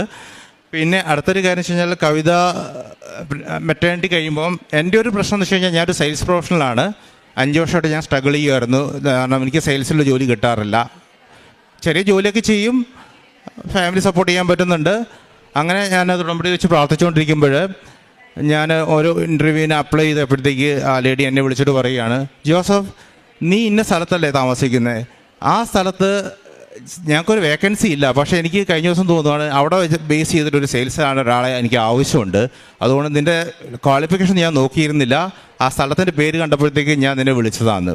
എനിക്ക് വലിയൊരു അത്ഭുതമായി തോന്നി. കാരണം വെച്ച് കഴിഞ്ഞാൽ എൻ്റെ ക്വാളിഫിക്കേഷൻ വെച്ച് പല ജോലിക്കും ഞാൻ അപ്ലൈ ചെയ്തിട്ട് എന്നെ വിളിക്കാത്തവർ എന്നെ മാതാവ് എത്തിച്ച സ്ഥലത്തിൻ്റെ പേര് കണ്ട് എന്നെ വിളിച്ച് എനിക്ക് ജോലി തന്നു. ആ കമ്പനിയിൽ 3 മാസത്തിൽ അവിടുത്തെ ഏറ്റവും നല്ല എംപ്ലോയിക്കുള്ള അവാർഡ് ഞാൻ എനിക്ക് മാതാവ് എത്തിച്ചു തന്നു. അതേപോലെ തന്നെ കഴിഞ്ഞ വർഷം ആ കമ്പനിയിലെ കാനഡയിലെ ഏറ്റവും ബെസ്റ്റ് എംപ്ലോയി എന്നുള്ള അവാർഡും മാതാവ് എനിക്ക് വാങ്ങിത്തന്നു. കാരണം എൻ്റെ ജീവിതത്തിൽ എനിക്ക് തോന്നിയൊരു കാര്യം എന്ന് വെച്ച് കഴിഞ്ഞാൽ, മാതാവ് നമ്മൾ എത്ര ശക്തമായി ദൈവത്തോട് കൂടെ നിൽക്കുക, നമ്മുടെ ഉടമ്പടിയിലെ നമ്മുടെ കമ്മിറ്റ്മെൻറ്റ്സ് നമ്മൾ ചെയ്യുക, അതിനനുസരിച്ച് അത്രയ്ക്കും അതിൻ്റെ ഇരട്ടിയായിട്ട് മാതാവ് ഈശോയിൽ നമുക്ക് എല്ലാ അനുഗ്രഹങ്ങളും വാങ്ങിത്തരും. പിന്നെ ഇതുകൂടാണ്ട് കവിതയ്ക്ക് ഈ പ്രഗ്നൻസി കഴിഞ്ഞപ്പോൾ തൈറോയ്ഡ് സ്റ്റോം എന്നൊരു കണ്ടീഷൻ വന്നു. തൈറോയ്ഡ് സ്റ്റോം എന്ന് വെച്ചാൽ ലൈഫ് ത്രെറ്റനിങ് ആണ്. ഏകദേശം ഹാർട്ട് റേറ്റ് 150ക്ക് മുകളിൽ പോവുക, ആ ഒരു കണ്ടീഷനായിരുന്നു.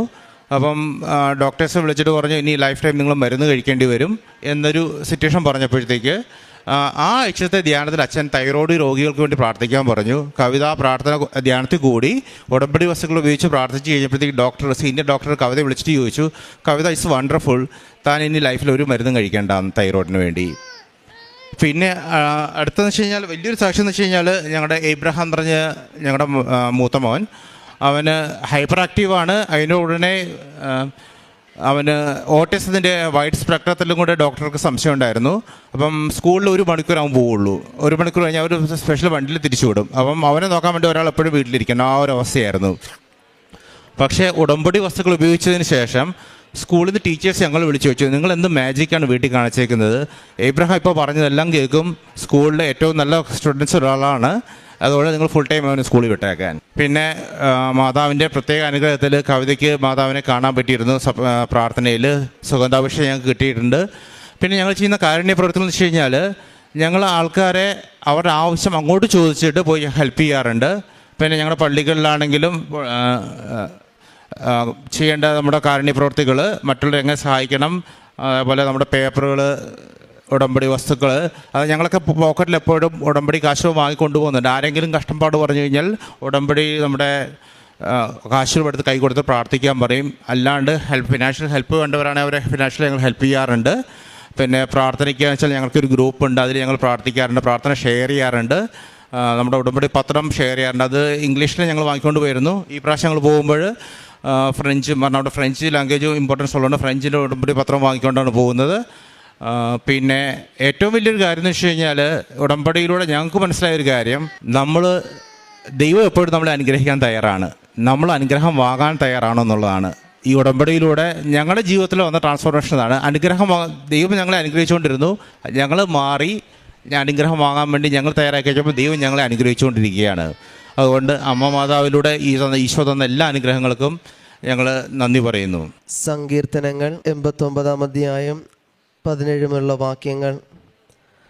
അങ്ങാണ് അവരുടെ ശക്തിയും മഹത്വവും, അങ്ങയുടെ പ്രസാദം കൊണ്ടാണ് ഞങ്ങളുടെ കൊമ്പ് ഉയർന്നിൽക്കുന്നത്. കർത്താവാണ് ഞങ്ങളുടെ പരിച, ഇസ്രയേലിൻ്റെ പരിശുദ്ധനാണ് ഞങ്ങളുടെ രാജാവ്. പരിശുദ്ധ അമ്മയുടെ പ്രത്യക്ഷീകരണ സാക്ഷിയായിട്ട് ജോസഫ് ഗ്രിഗറി കാനഡ തൻ്റെ അനുഭവ സാക്ഷ്യം നമുക്ക് മുമ്പിൽ പങ്കുവെക്കുകയായിരുന്നു. ഈ കുടുംബത്തിന് ലഭിച്ച വലിയ അനുഗ്രഹങ്ങൾ ഇവിടെ വാക്കുകളിൽ തന്നെ നമുക്കത് പൂർണ്ണമായിട്ടും അത് മനസ്സിലാക്കിയിട്ടുണ്ടായിരുന്നു. ഫ്ലൈറ്റ് ഇറങ്ങി നേരെ ഇങ്ങോട്ടേക്കാണ് പോകുന്നത്.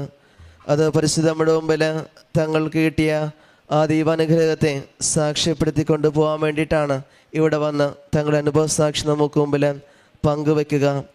തങ്ങളായിരിക്കുന്നിടത്ത് നിന്ന് മറ്റൊരു സ്ഥലത്തേക്ക് നല്ലൊരു ജോലി ലഭിച്ച് പോകണമെന്നുള്ള ആഗ്രഹം, അത് പരിശുദ്ധ അമ്മ സ്വപ്നത്തിലൂടെ ആണെങ്കിലും അടയാളത്തിലൂടെ ആണെങ്കിലും ഒരു സ്ഥലത്തേക്ക് പോകുവാനും അവിടെ ചെന്നപ്പോൾ എന്താണോ പരിശുദ്ധ അമ്മ നമുക്ക് ഇവർക്ക് സ്വപ്നത്തിലൂടെ കാട്ടിക്കൊടുത്തത്, അത് പൂർണ്ണമായിട്ടും അത് പരിശുദ്ധ ഇടപെടലിലൂടെ ഇവർക്ക് ജോലി ലഭിച്ചതാണെന്നുള്ള വിശ്വാസത്തോടുകൂടിയാണ് നമുക്ക് മുമ്പിൽ സാക്ഷ്യപ്പെടുത്തുകയൊക്കെ ചെയ്യുന്നത്. അതോടൊപ്പം തന്നെയാണെങ്കിലും 4ാമതൊരു മകന് ജന്മം കൊടുക്കുമ്പോൾ ഇതിനു മുമ്പുള്ള എല്ലാ പ്രസവ സമയത്തും അതിൻ്റെതായ നിരവധിയായ കോംപ്ലിക്കേഷനും അതിൻ്റെതായ ബുദ്ധിമുട്ടുകളൊക്കെ ഉണ്ടായിരുന്നു. എന്നാൽ 4ാമതൊരു കുഞ്ഞിനെ നിയോഗത്തിൽ വെച്ച് പ്രാർത്ഥിക്കുമ്പോഴും ആ കുഞ്ഞിന് ലഭിക്കുമ്പോഴും യാതൊരു വിധത്തിലുള്ള ബുദ്ധിമുട്ടുകളൊന്നും ഇല്ലാതെ കൊണ്ട് തന്നെ പരിശുദ്ധ അമ്മയുടെ ഒരു വലിയ അനുഗ്രഹത്താൽ മകന് നൽകി അനുഗ്രഹിക്കുകയും ചെയ്തു. അതോടൊപ്പം തന്നെ ഇവരുടെ കുടുംബത്തിൻ്റെ മകന് ഹൈപ്പറാക്റ്റീവ് ഉണ്ടായിരുന്നൊരു ബുദ്ധിമുട്ടുകളും അതുണ്ടായിരുന്നെങ്കിലും ഉടമ്പടി നേർച്ച വസ്തുക്കളോട് ചേർന്ന് ഉറച്ച വിശ്വാസവും വിശ്വാസപ്രമാണം ചില പ്രാർത്ഥനകളൊക്കെ തന്നെ ആ മകനെ പൂർണ്ണമായിട്ട് അവർക്ക് പരിശുദ്ധ ഇടപെടലിലൂടെ അത് പൂർണ്ണമായിട്ട് അത് മാറ്റിയെടുക്കുവാനും പരിശുദ്ധ വലിയൊരു സംരക്ഷണയിൽ ആ കുഞ്ഞുങ്ങൾ എപ്രകാരമാണോ സ്കൂളിൽ നിന്ന് ചോദിക്കുന്ന പോലെ എന്തത്ഭുതമാണ് നിങ്ങൾ ഇവനിൽ പ്രവർത്തിച്ചത്, ആ ഒരു ചോദിക്കാൻ തന്നെ കാരണമായത് പരിശുദ്ധ അമ്മയോട് ചേർന്നുള്ള ഉടമ്പടി നേർച്ച വസ്തുക്കളുടെ ഉപയോഗം തന്നെയാണ്. അത് പരിശുദ്ധമാർക്ക് വലിയ അനുഗ്രഹങ്ങളായിട്ട് ആ കുറവിനെ എടുത്ത് മാറ്റി അനുഗ്രഹിക്കുകയാണ് ചെയ്യുന്നത്. അതോടൊപ്പം തന്നെ ജോസഫ് ഗ്രിഗറിയുടെ ആണെങ്കിലും ജോലി സംബന്ധമായ കാര്യങ്ങളാണെങ്കിലും മറ്റൊരു പുതിയ സ്ഥലത്തേക്ക് ചെല്ലുമ്പോൾ അതിനോട് ബന്ധപ്പെട്ട് പുതിയൊരു വേക്കൻസി വരികയും ആ വർഷം തന്നെ ആ ഒരു തസ്തികയിൽ പുതിയൊരു ആ മേഖലയിൽ അത് ഇന്ന് വരെ ഇല്ലാത്ത സ്ഥലത്ത് അതൊരു തുടങ്ങുകയും അതിനോട് ചേർന്നുകൊണ്ട് വലിയൊരു അനുഗ്രഹമാണ് പരിശുദ്ധ അമ്മ ഈ കുടുംബത്തെ നൽകി അനുഗ്രഹിക്കുകയും ചെയ്തത്. അത് വലിയൊരു അനുഗ്രഹമായിട്ട് മാറുന്നത് ഉടമ്പടിയോട് ചേർന്നുകൊണ്ട് ജീവിക്കാനെടുത്ത തീരുമാനം തന്നെയാണ്. ഈ വാക്യത്തിനൊക്കെ മനസ്സിലാക്കാനായിട്ട് സാധിക്കുന്നുണ്ട്. ദൈവം അനുഗ്രഹങ്ങൾ നൽകാനായിട്ട് റെഡിയാണ്, പക്ഷെ അതിനോട് ചേർന്നുകൊണ്ട് എൻ്റെ ജീവിതം എങ്ങനെയാണെന്നുള്ളത് അത് പൂർണ്ണമായിട്ടും പരിശുദ്ധ അമ്മയോട് ചേർന്നുകൊണ്ടുള്ള തങ്ങളുടെ കുടുംബത്തിൻ്റെ ജീവിതവും വിശ്വാസവും കൂടി തന്നെയാണ്. ഇനി മുമ്പോട്ടുള്ള ജീവിതത്തിൽ ഇനി ഇവരെ പരിശുദ്ധ അമ്മയുടെ പ്രത്യക്ഷീകരണ സാക്ഷിയായിട്ട് ഈ അൾത്താരയിൽ ഉയർത്തട്ടെ എന്ന് നമുക്ക് പ്രാർത്ഥിക്കാം. ഒപ്പം ഇത് കേൾക്കുന്ന നമ്മൾ ഓരോരുത്തരും ജീവിതത്തിലും എന്തെല്ലാം നിയമങ്ങൾക്ക് വേണ്ടിയിട്ടാണ് നമ്മളിവിടെ ആയിരിക്കുക, ഇവിടെ പരിശുദ്ധ അൾത്താരയിൽ പരിശുദ്ധ അമ്മയുടെ പ്രത്യക്ഷീകരണ സാക്ഷിയായിട്ട് നമ്മളെയും ഉയർത്തട്ടെ എന്ന് നമുക്ക് പ്രാർത്ഥിക്കുകയും ചെയ്യാം. ഒരിക്കൽ കൂടി സാക്ഷ്യം പറയാൻ ഞങ്ങളെ ഒരുക്കിയ പരിശുദ്ധ അമ്മയ്ക്കും ഈശോയ്ക്കും ഒരുപാട് നന്ദി. എൻ്റെ പേര് ബിനോജ്. ഞാൻ ആലപ്പുഴ കാളാത്ത് സെൻറ്റ് പോൾസ് ഇടവകാംഗമാണ്.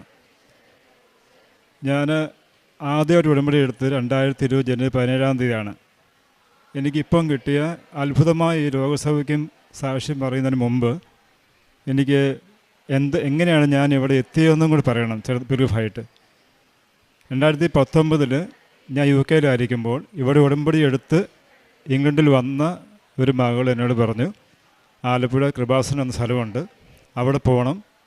അവിടെ പോയ ചേട്ടായിക്ക് ജീവിതത്തിലെല്ലാം തിരിച്ചു തരുമെന്ന് ആണ് ആ കുട്ടിയോട് പറഞ്ഞത്.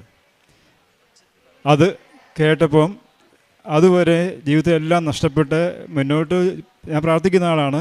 എങ്കിലും എനിക്ക് ഇനി ഒരത്ഭുതം നടക്കാൻ സാധ്യതയില്ല എന്ന് ഉറച്ച് ഞാൻ വിശ്വസിച്ച സമയമാണ് അന്ന്. അങ്ങനെ 2020 ജനുവരി 17 ഇവിടെ നിന്ന് ഉടമ്പടി എടുത്തു. ഉടമ്പടി എടുക്കാൻ വരുമ്പോൾ എനിക്ക് എന്താണെന്നറിയത്തില്ല, ഇവിടുത്തെ ഇതിൻ്റെ കാര്യങ്ങൾ അറിയത്തില്ല. ക്ലാസ് അറ്റൻഡ് ചെയ്തു, എല്ലാ കാര്യങ്ങളും ഭംഗിയായിട്ട് ചെയ്ത് വീട്ടിൽ പോയി. ആ 3 മാസം ഞാൻ ശരിക്കും ഓരോ ദിവസവും ഉടമ്പടി 1-ാം ദിവസം മുതൽ പറയുകയാണെങ്കിൽ ഞാനത് കൂടുതൽ ആഴത്തിൽ ഈശോയെ മാത്രമേ അറിയുമായിരുന്നു. അന്ന് മുതൽ ഈ നിമിഷം വരെ എനിക്ക് പറയാൻ പറ്റും, എൻ്റെ കൂടെ അമ്മയുണ്ട്, ആ കൂടെ ഈശോയുണ്ട്. ഏറ്റവും വലിയ അത്ഭുതം എന്ന് പറയുന്നത്, തകർന്നു പോയ എൻ്റെ ജീവിതം കർത്താവ് പതിയെ വീണ്ടും തിരിച്ചു തന്നു തുടങ്ങി. ആദ്യം എനിക്ക് കുടുംബത്തെ തന്നു, അതാണ് എൻ്റെ കൂടെയുള്ള ആൾ, ഇത് സാക്ഷ്യം പറഞ്ഞതാണ്. അത് കഴിഞ്ഞ് ഞാൻ വീണ്ടും ഇപ്പോൾ 6-ാം വർഷമാണ്, 4-ാം ഉടമ്പടി പുതുക്കലും. അപ്പോൾ ഈ ഉടമ്പടി ആദ്യം വെക്കുന്ന സമയത്ത് മുതൽ 18 വർഷമായിട്ട് എൻ്റെ ശരീരത്തുണ്ടായിരുന്ന ഓട്ടോ ഇമ്മ്യൂൺ ഡിസോർഡർ മൂലമുള്ള സോറിയാസിക് ആർത്രൈറ്റിസും ഈ 2 രോഗങ്ങൾ എന്നെ അലട്ടുന്നുണ്ടായിരുന്നു. ഒരുപാട് മരുന്ന് കഴിച്ചു, ഡോക്ടർമാരെ കണ്ടു, ഇന്ത്യയിലും UK യിലുമുള്ള പല ചികിത്സകളും ചെയ്തു. ഒന്നിനും ഒരു മാറ്റമില്ല, ഒന്നും മാറുന്നില്ല. അവസാനം ഡോക്ടർമാർ അവിടുന്ന് പറഞ്ഞു, ഇത് മാറില്ല, ഇത് വൈദ്യശാസ്ത്രത്തിൽ മരുന്നില്ല, ഇത് കൺട്രോൾ ചെയ്ത് നിർത്താനേ പറ്റുള്ളൂ. അപ്പോൾ അതുകൂടി എൻ്റെ മനസ്സിടിഞ്ഞു. അപ്പോൾ ഞാൻ ഓർത്തിന് ദൈവത്തിൻ്റെ ഹിതമാണെങ്കിൽ ഇങ്ങനെ പോട്ടെ. പക്ഷേ ഞാൻ ഉടമ്പടി വെച്ച് നിയോഗം വരുന്നത് അതുപോലെ തന്നെ 18 വർഷമായിട്ട് ഞാൻ പാലും തൈരും കഴിക്കത്തില്ല. ഞാൻ അത് കഴിച്ചു കഴിഞ്ഞാൽ എൻ്റെ ശരീരത്തിൽ ജോയിനെല്ലാം നീരാവും, പിന്നെ എനിക്ക് വലിയ ബുദ്ധിമുട്ടാണ്. അപ്പോൾ ഇങ്ങനെ ഈ 2 രോഗങ്ങൾ എന്നെ ഒരുപാട് അലട്ടിയതാണ്. എല്ലാവരുടെയും മുന്നിൽ എനിക്ക് ഒരുപാട് ക്ഷമ തോന്നിയിട്ടുണ്ട്, ആരോട് പറയാൻ പറ്റില്ല. എനിക്കെന്താ ഈ പറയുന്ന പോലെ അസ്വസ്ഥതകളൊന്നുമില്ല, പക്ഷേ എനിക്ക് എൻ്റെ മനസ്സിനെ വല്ല ബാധിച്ചിരുന്നു. പക്ഷെ ഉടമ്പടി എടുത്തതിന് ശേഷം എനിക്ക് ആ പേടി മാറി മനസ്സിൽ നിന്ന്. അത് കഴിഞ്ഞ് ആദ്യം അത്ഭുതം നടന്നു. അത് കഴിഞ്ഞ് 2024 ഉടമ്പടി പുതുക്കി കഴിഞ്ഞ് ഞാൻ ബഹുമാനപ്പെട്ട ജോസഫ് അച്ഛനെ കണ്ട് പ്രാർത്ഥന മേടിച്ചു, തിരിച്ച് ഇംഗ്ലണ്ടിലേക്ക് മടങ്ങിപ്പോയി. ഞാൻ ഈ രോഗത്തെ തന്നെ പറഞ്ഞു. അച്ഛൻ്റെ ചൊവ്വാഴ്ച പ്രസംഗത്തിൽ പറയുന്നൊരു കാര്യമാണ്, അതായത് നിയോഗം നമ്മൾ മറക്കണം, നിയോഗത്തെപ്പറ്റി ഓർക്കുകയോ വേണ്ടെന്ന്. അതെനിക്ക് ശരിക്കും സ്ട്രൈക്ക് ചെയ്തു. ഞാൻ പിന്നീട് മുന്നോട്ട് പോയത് നിയോഗത്തെപ്പറ്റി ചിന്തിക്കാറില്ല. എനിക്ക് എന്താണ് ഉടമ്പടി ചെയ്യാൻ പറ്റുന്ന കാര്യങ്ങൾ, പ്രേക്ഷിത പ്രവൃത്തി, കാരുണ്യ പ്രവൃത്തി, ഇതെല്ലാം ഞാൻ ചെയ്യാൻ തുടങ്ങി ഭംഗിയായിട്ട്, പറ്റുന്ന സാധ്യത അനുസരിച്ച്. ഇംഗ്ലണ്ടിലായിരിക്കുമ്പം ഞാൻ ഇവിടുന്ന് കൊണ്ട് പത്രം മലയാളികൾ കൊണ്ടു കൊടുക്കും. അതുപോലെ തന്നെ എല്ലാവരോടും ഞാൻ ഷെയർ ചെയ്യും എൻ്റെ അനുഭവങ്ങൾ. പിന്നെ വേറൊരു കാര്യം, ഞാൻ അവിടെ കാരുണ്യപ്രവൃത്തി ചെയ്യുന്നത്, അവിടെ ആയിരുന്നപ്പോൾ ചെയ്തുകൊണ്ടിരുന്നത്, സ്ട്രീറ്റിലൊക്കെ ഉള്ള പാവപ്പെട്ട ആൾക്കാർ ഭക്ഷണത്തിന് വേണ്ടി ഇരിക്കുകയാണെങ്കിൽ അവർക്ക് ഞാൻ ഒരു നേരത്തെ ആഹാരം വാങ്ങിക്കൊടുക്കും. അങ്ങനെ ഒരു കാര്യം ചെയ്യുമായിരുന്നു. അത് കഴിഞ്ഞ് 2025 ഞാൻ ഇന്ത്യ വന്നു കഴിഞ്ഞ് ഉടമ്പടി 3-ാമത്തെ ഉടമ്പടി പുതുക്കി. അന്നേരം ഞാൻ ഈ നിയോഗം വെച്ചായിരുന്നു രോഗസഭയ്ക്ക്, പക്ഷേ മനസ്സിൽ നിന്ന് കളഞ്ഞു. പക്ഷേ പതിയെ ഞാനൊരു 6-7 മാസമായിട്ട് ഞാൻ മറന്നുപോയ കാര്യമാണ്, എൻ്റെ ശരീരത്തിൽ ഈ അസുഖം ഒട്ടുമില്ല. കംപ്ലീറ്റ് എൻ്റെ ശരീരത്തിൽ നിന്ന് സോറിയാസിസിൻ്റെ സിംറ്റം എല്ലാം മാറി. കാരണം എനിക്ക് എൻ്റെ കൈയുടെ, ഞാൻ അച്ഛനെ കാണിച്ചായിരുന്നു, കയ്യെ കൂടെയൊക്കെ ഇങ്ങനെ ഒരു വെളുത്ത പാടുണ്ടാകുമായിരുന്നു. ഇതെല്ലാം കംപ്ലീറ്റ് മാറി നോർമൽ ലൈഫിലേക്ക് വന്നു. അതുപോലെ തന്നെ ഒരു 6 മാസമായിട്ട് 18 വർഷമായിട്ട് ഞാൻ കഴിക്കാതിരുന്ന പാല്, തൈര്, പാലുൽപ്പന്നങ്ങൾ, ഇത് നന്നായിട്ട് ശരിക്കും രാവിലെയും വൈകിട്ടും എന്ന പോലെ ഓരോ ഗ്ലാസ് പാൽ കുടിക്കാൻ തുടങ്ങി. അത് ശരിക്കും ഞാനൊന്ന് പരീക്ഷിച്ച് നോക്കിയതാണ്, എന്തെങ്കിലും പ്രശ്നം വരുമെന്ന് അറിയാൻ വേണ്ടി. പക്ഷേ അത് കംപ്ലീറ്റ് മാറി. കാരണം ഇതിനു മുമ്പ് ഞാൻ ഓരോ സ്ഥലം ചെല്ലുമ്പം കട്ടൻ കാപ്പി അല്ല കടും ചായ ഇതാണ് കുടിച്ചുകൊണ്ടിരുന്നത് വർഷങ്ങളായിട്ട്. അതുപോലെ ഫ്ലൈറ്റ് യാത്ര ചെയ്യുമ്പോൾ യാദൃശ്യമായിട്ടാണേലും എന്തെങ്കിലും പാലുൽപ്പന്നത്തിൻ്റെ ശരീരം ചെന്ന് കഴിഞ്ഞാൽ പിന്നെ എനിക്ക് ആ ജോയിൻറ്റിന് നീരും വേദനയും വരും, ഞാൻ പെയിൻ കില്ലർ കഴിക്കണം. ഇതാണ് എനിക്ക് കിട്ടിയ ഏറ്റവും രോഗസൗഖ്യം. ഞാനിവിടെ നിൽക്കുന്നത് ഏറ്റവും അഭിമാനത്തോടെ, ഏറ്റവും സന്തോഷത്തോടെയാണ്. അടുത്ത കാര്യം, 2025 നവംബറിൽ ഞാൻ ഉടമ്പടി എടുത്തപ്പോൾ വെച്ച നിയോഗമാണ്. എനിക്ക് മലയിൽ വെച്ച് സ്ഥലമുണ്ടായിരുന്നു, എൻ്റെ വീട് കണ്ണൂരായിരുന്നു നേരത്തെ. ആ സ്ഥലം വിൽക്കാൻ വേണ്ടി നോക്കിയിട്ട് 10 ലക്ഷം രൂപ വരെ ഏക്കറിന് കിട്ടുന്ന സ്ഥലം, അത് 5 ലക്ഷത്തിൽ പോലും മേടിക്കാൻ ആളില്ല. അപ്പോൾ എനിക്ക് അല്പം ലോണുമുണ്ട് അതിനകത്ത്. അപ്പോൾ ഇത് ഞാൻ നിയോഗം വെച്ചിരുന്നു. അത് ഞാൻ ശരിക്കും നിയോഗം വെച്ചെങ്കിലും അത് ഓർത്തിട്ടില്ല. പിന്നീട് ഈ കഴിഞ്ഞ മാർച്ച് മാസം ആ സ്ഥലം നല്ല വിലയ്ക്ക് വിൽക്കാനും എനിക്കുണ്ടായിരുന്ന എൻ്റെ ലോൺ തീർക്കാനും പറ്റി. ഇതാണ് എനിക്ക് ഇപ്പം കിട്ടിയ ഏറ്റവും ഒരു കിട്ടിയ വലിയ ദൈവാനുഭവം. പിന്നെ ദൈവാനുഭവം എൻ്റെ ആത്മീയ ജീവിതത്തിലുള്ളത്, ഞാൻ സ്വതവേ എനിക്ക് ചൂടനായ സ്വഭാവം, ദേഷ്യം വരുന്ന ആളാണ്. ഇപ്പം ഉടമ്പടി ഞാൻ കയറി കഴിഞ്ഞാൽ എന്നെ ഭയങ്കര കൺട്രോൾ എന്നെ ആരോ എനിക്ക് ദേഷ്യപ്പെടാൻ വന്നു കഴിഞ്ഞാൽ പെട്ടെന്ന് മനസ്സ് വന്ന് ഉടമ്പടിയിലാണ് വായിന്നൊന്നും പോകരുത്. എന്തെങ്കിലും കണ്ടാൽ പെട്ടെന്ന് ദേഷ്യപ്പെടുന്ന ആ രീതി എനിക്ക് കംപ്ലീറ്റ് മാറിപ്പോയി. രണ്ടാമത്തെ കാര്യം, എനിക്ക് ഏറ്റവും കൂടുതൽ ഞാൻ കാരുണ്യപ്രവൃത്തി എന്ന കാര്യം ശ്രദ്ധിക്കുന്നത് പ്രായമുള്ളവരെയാണ്. പോകുന്ന വഴിക്കോ നടക്കുന്ന വഴിക്കോ ഒരാളെ കണ്ടാൽ അവരെ ശ്രദ്ധിക്കും. അവർ നടക്കാൻ പറ്റാത്ത ആളാണെങ്കിൽ ഞാൻ അവരെ കയ്യെ പിടിച്ച് അവിടെ എൻ്റെ കാര്യം മാറ്റി വെച്ച് എത്തേണ്ടത് എത്തിക്കും. അതുപോലെ ഭക്ഷണം ഞാൻ ഒരു മടിയും കൂടാതെ ചോദിച്ച് അവർക്ക് വേണ്ട ഭക്ഷണം കൊടുക്കും.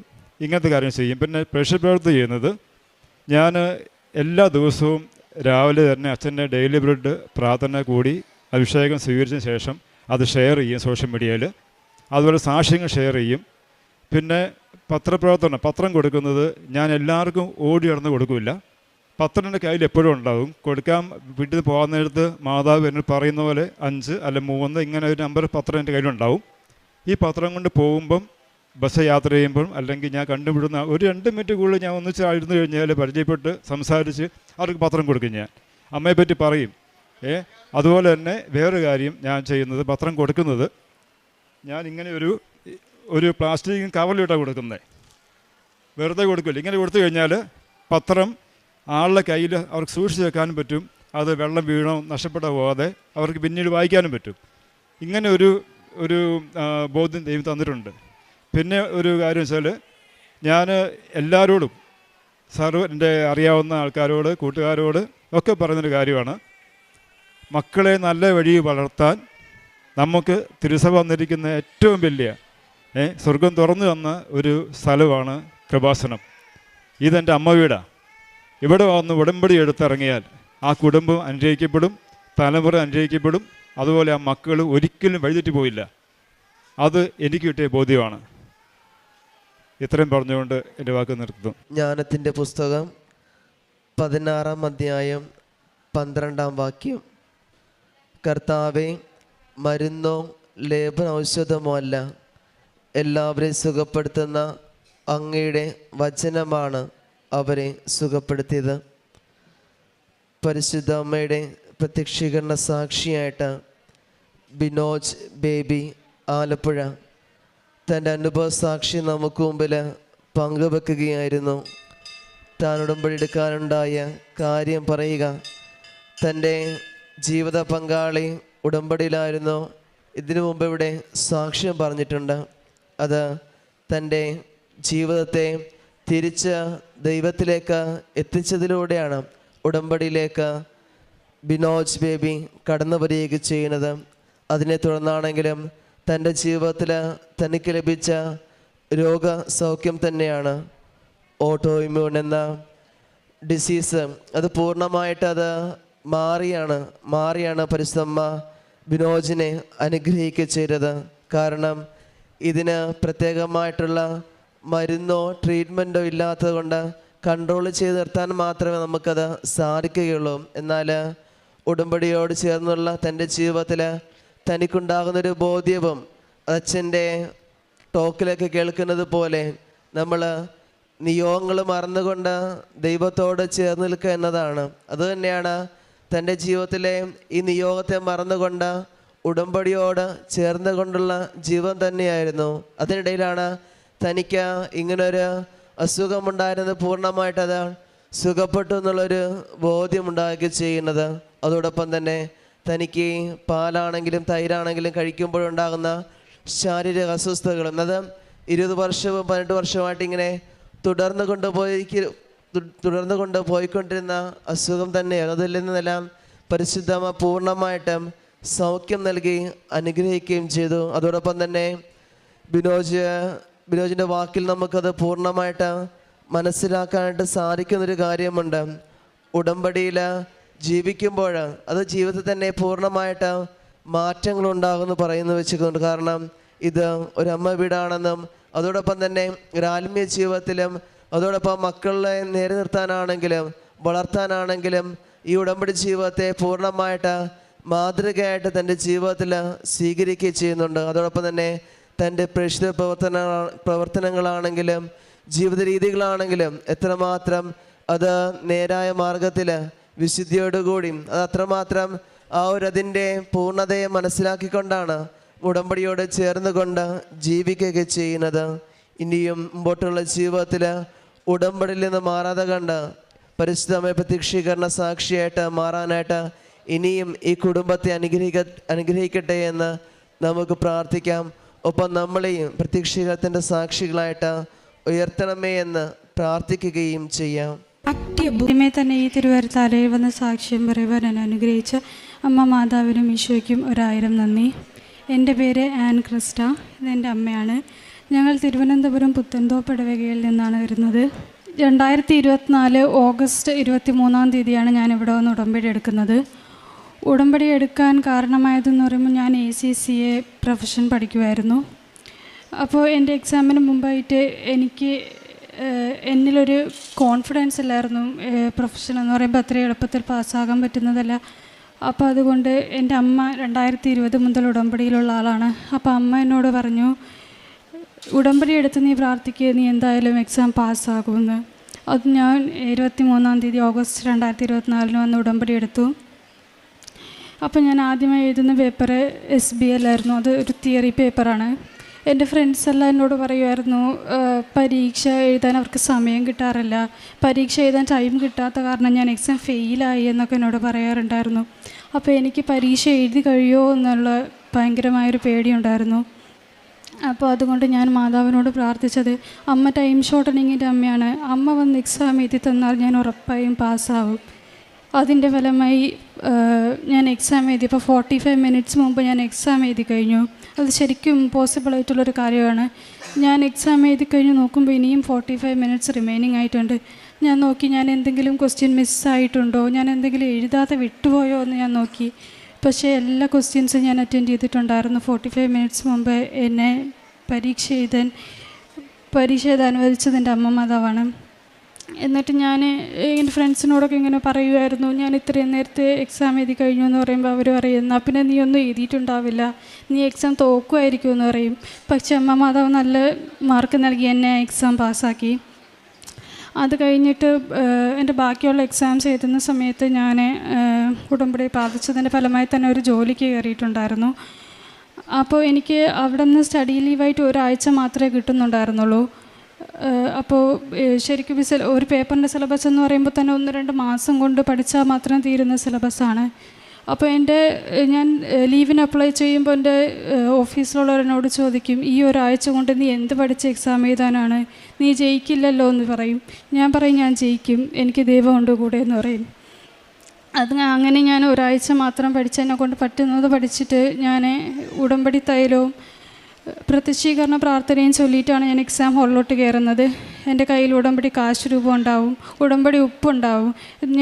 എൻ്റെ ഉടമ്പടി ഉപ്പ്, എൻ്റെ കമ്പ്യൂട്ടർ, കീബോർഡ്, മൗസ്, എന്നിട്ട് എൻ്റെ ചെയറിൻ്റെ അടുത്ത് വിട്ട് വിശ്വാസ പ്രമാണം ചൊല്ലി പ്രാർത്ഥിച്ചിട്ട്, മാതാവേ നീ തന്നെ എൻ്റെ എക്സാം എഴുതി തരണേ എന്ന് പ്രാർത്ഥിച്ചിട്ട് ഞാൻ എക്സാം തുടങ്ങും. എനിക്ക് വലിയ എളുപ്പമായിരിക്കില്ല എക്സാംസ്, കാരണം ഒരാഴ്ച പഠിച്ചു കഴിഞ്ഞാൽ അങ്ങനെ പാസ്സാവാൻ പറ്റുന്ന എക്സാം അല്ല.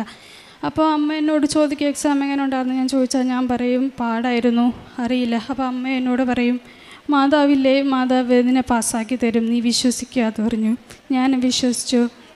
അതിൻ്റെ ഫലമായി ഞാൻ എക്സാം എഴുതി കഴിയുമ്പോൾ ടൈം കഴിയുമ്പോൾ ഞാൻ പറയും, അമ്മ മാതാവേ എനിക്കിത്രേ പറ്റുള്ളൂ, ബാക്കി ഇനി ഞാൻ നിൻ്റെ വഴിയിലത് തരുവാണ്, നീ തന്നെ കറക്റ്റ് ചെയ്ത് നീ തന്നെ എന്നെ പാസ്സാക്കി തരണമെന്ന് പറയും. അതിൻ്റെ ഫലമായി എല്ലാ പേപ്പറും നല്ല മാർക്കോടെ മാതാവ് എനിക്ക് പാസ്സാക്കി തന്നു. ഇന്നലെ ആയിരുന്നു എൻ്റെ റിസൾട്ട്. ഇന്നൊരു ACC അഫിലിയേറ്റായി മാതാവിൻ്റെ തിരുമുൻപിൽ നിൽക്കുന്നത് not by merit but by grace എന്ന് ഞാൻ ഉറച്ചു പറയുന്നു. പിന്നെ അടുത്തതായി ഞാനൊരു ജോലിക്ക് വേണ്ടി ട്രൈ ചെയ്യുന്നുണ്ടായിരുന്നു. അപ്പോൾ എനിക്ക് ഓഡിറ്റ് ഫീൽഡിൽ വർക്ക് ചെയ്യാനായിരുന്നു താല്പര്യം. പക്ഷേ എനിക്കൊന്നും തന്നെ കിട്ടാത്തത് കൊണ്ട് ഞാൻ എവിടെയെങ്കിലുമൊക്കെ എന്തെങ്കിലും ചെയ്താൽ മതി എന്നുള്ള രീതിക്ക് കാണുന്നതിനൊക്കെ അപ്ലൈ ചെയ്യുമായിരുന്നു. പക്ഷേ എനിക്കതൊന്നും കിട്ടുന്നില്ലായിരുന്നു. അപ്പോഴൊക്കെ ഞാൻ ഉടമ്പടിയിലാണ്. അപ്പോൾ എനിക്ക് വിഷമമായിരുന്നു. ഞാൻ മാതാവിനോട് ചോദിക്കും, എന്തുകൊണ്ട് എനിക്ക് തന്നില്ല.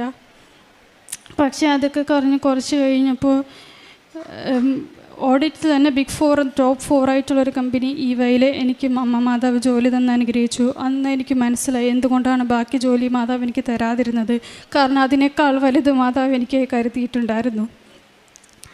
പിന്നെ അടുത്തതായിട്ട് എനിക്ക് സൈനസൈറ്റിസ് ഉണ്ടായിരുന്നു. അപ്പോൾ തണുപ്പടിച്ച് കഴിഞ്ഞാൽ അപ്പോൾ എനിക്ക് ചെവി വേദന, തൊണ്ടവേദന ഒക്കെ വരും. തണുത്ത ഒന്നും കഴിക്കാൻ പറ്റില്ല. തണുത്ത വെള്ളം കുടിച്ചു കഴിഞ്ഞാൽ അപ്പോൾ എനിക്ക് വയ്യാണ്ടാവും. പക്ഷേ ഇത് ഞാൻ ഉടമ്പടി നിയോഗത്ത് വെച്ച് പ്രാർത്ഥിച്ചിട്ടില്ലായിരുന്നു. ജോസഫ് അച്ഛൻ എപ്പോഴും പറയും 6ാമത്തെ നിയോഗം നിങ്ങൾ ദൈവത്തിനും ഈശോയ്ക്കുമായിട്ട് കൊടുക്കണമെന്ന് പറയും. ഞാൻ 6ാമത്തെ നിയോഗമൊന്നും എഴുതാറില്ല. മാതാവ് 6ാമത്തെ നിയോഗം എൻ്റെ സൈനസൈറ്റിസാണ് കൺസിഡർ ചെയ്തത്. എനിക്കെൻ്റെ സൈനസൈറ്റിസ് മാതാവ് പൂർണ്ണമായും സുഖപ്പെടുത്തി തന്നു. ഞാൻ ഒരു പ്രാവശ്യം ഹോസ്പിറ്റലിൽ പോയപ്പോൾ ഡോക്ടർ എന്നോട് പറഞ്ഞിട്ടുണ്ടായിരുന്നു ഇതെന്തായാലും പൂർണ്ണമായി സൗഖ്യപ്പെടാൻ പോകുന്നില്ല.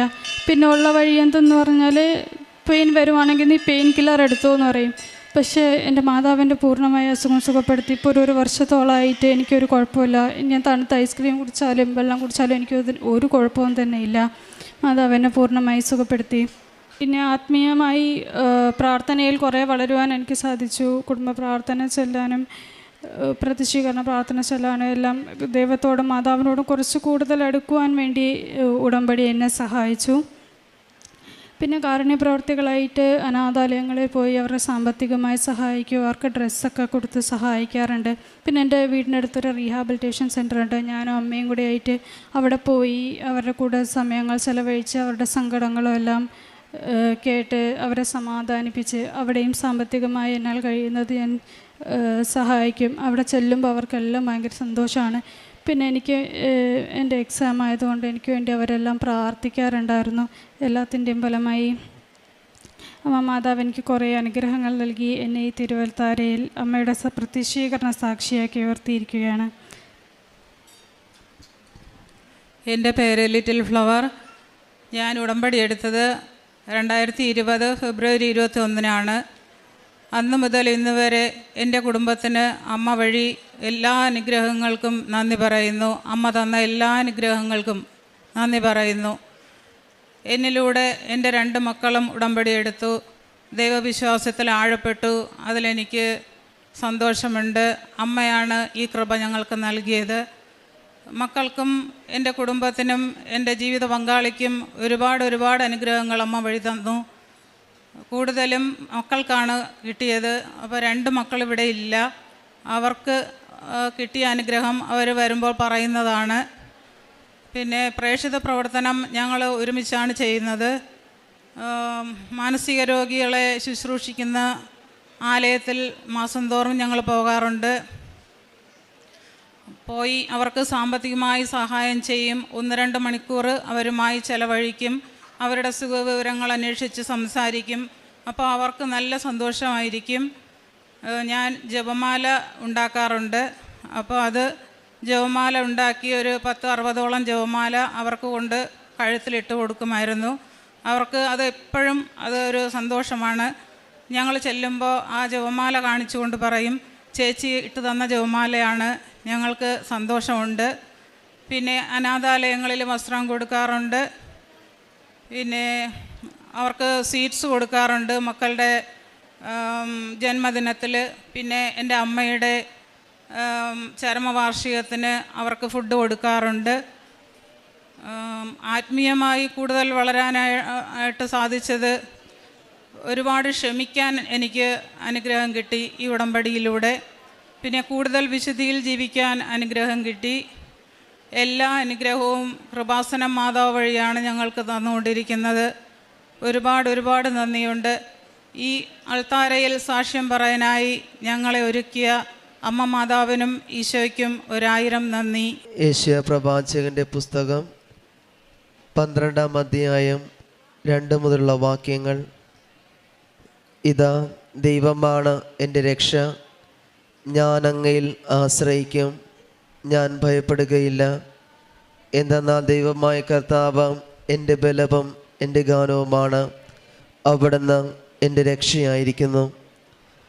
പരിശുദ്ധ അമ്മയുടെ പ്രത്യക്ഷീകരണ സാക്ഷിയായിട്ട് ആൻ ക്രിസ്റ്റയും തൻ്റെ അമ്മ ലിറ്റിൽ ഫ്ലവറും ഇവിടെ അനുഭവസാക്ഷി നമുക്ക് മുമ്പിൽ പങ്കുവെക്കുകയായിരുന്നു.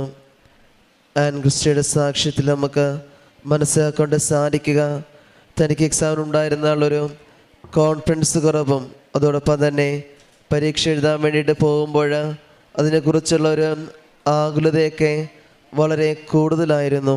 കാരണം എക്സാം സമയത്ത് എഴുതി തീർക്കാൻ പറ്റുമെന്നുള്ളതും ചുറ്റുമുള്ളവരുടെയൊക്കെ അഭിപ്രായങ്ങളൊക്കെ കേൾക്കുമ്പോൾ ഒരു വലിയ ടെൻഷനിലൂടെയാണ് കടന്നുപോയത്. എന്നാൽ പരിശുദ്ധ ഉടമ്പടി വസ്തുക്കളോടും ഉടമ്പടി തൈലോടും നേർച്ച വസ്തുക്കളോടൊക്കെ ചേർത്ത് വെച്ചുകൊണ്ടുള്ള ഒരു ധൈര്യം തന്നെ തനിക്ക് എല്ലാ കാര്യങ്ങളാണെങ്കിലും 45 മിനിറ്റ് മുമ്പ് അത് തീർക്കുവാനും റിവൈസ് ചെയ്ത് ഒന്നുകൂടെ പരിശോധിക്കുവാനുള്ള ഒരു വലിയ കൃപ പരിശുദ്ധ അമ്മയിലൂടെ ലഭിക്കുകയുണ്ടായി. അതോടൊപ്പം തന്നെ ഈ മകളുടെ വാക്കത്തിൽ നമുക്ക് മനസ്സിലാക്കാൻ സാധിക്കുന്നുണ്ട്.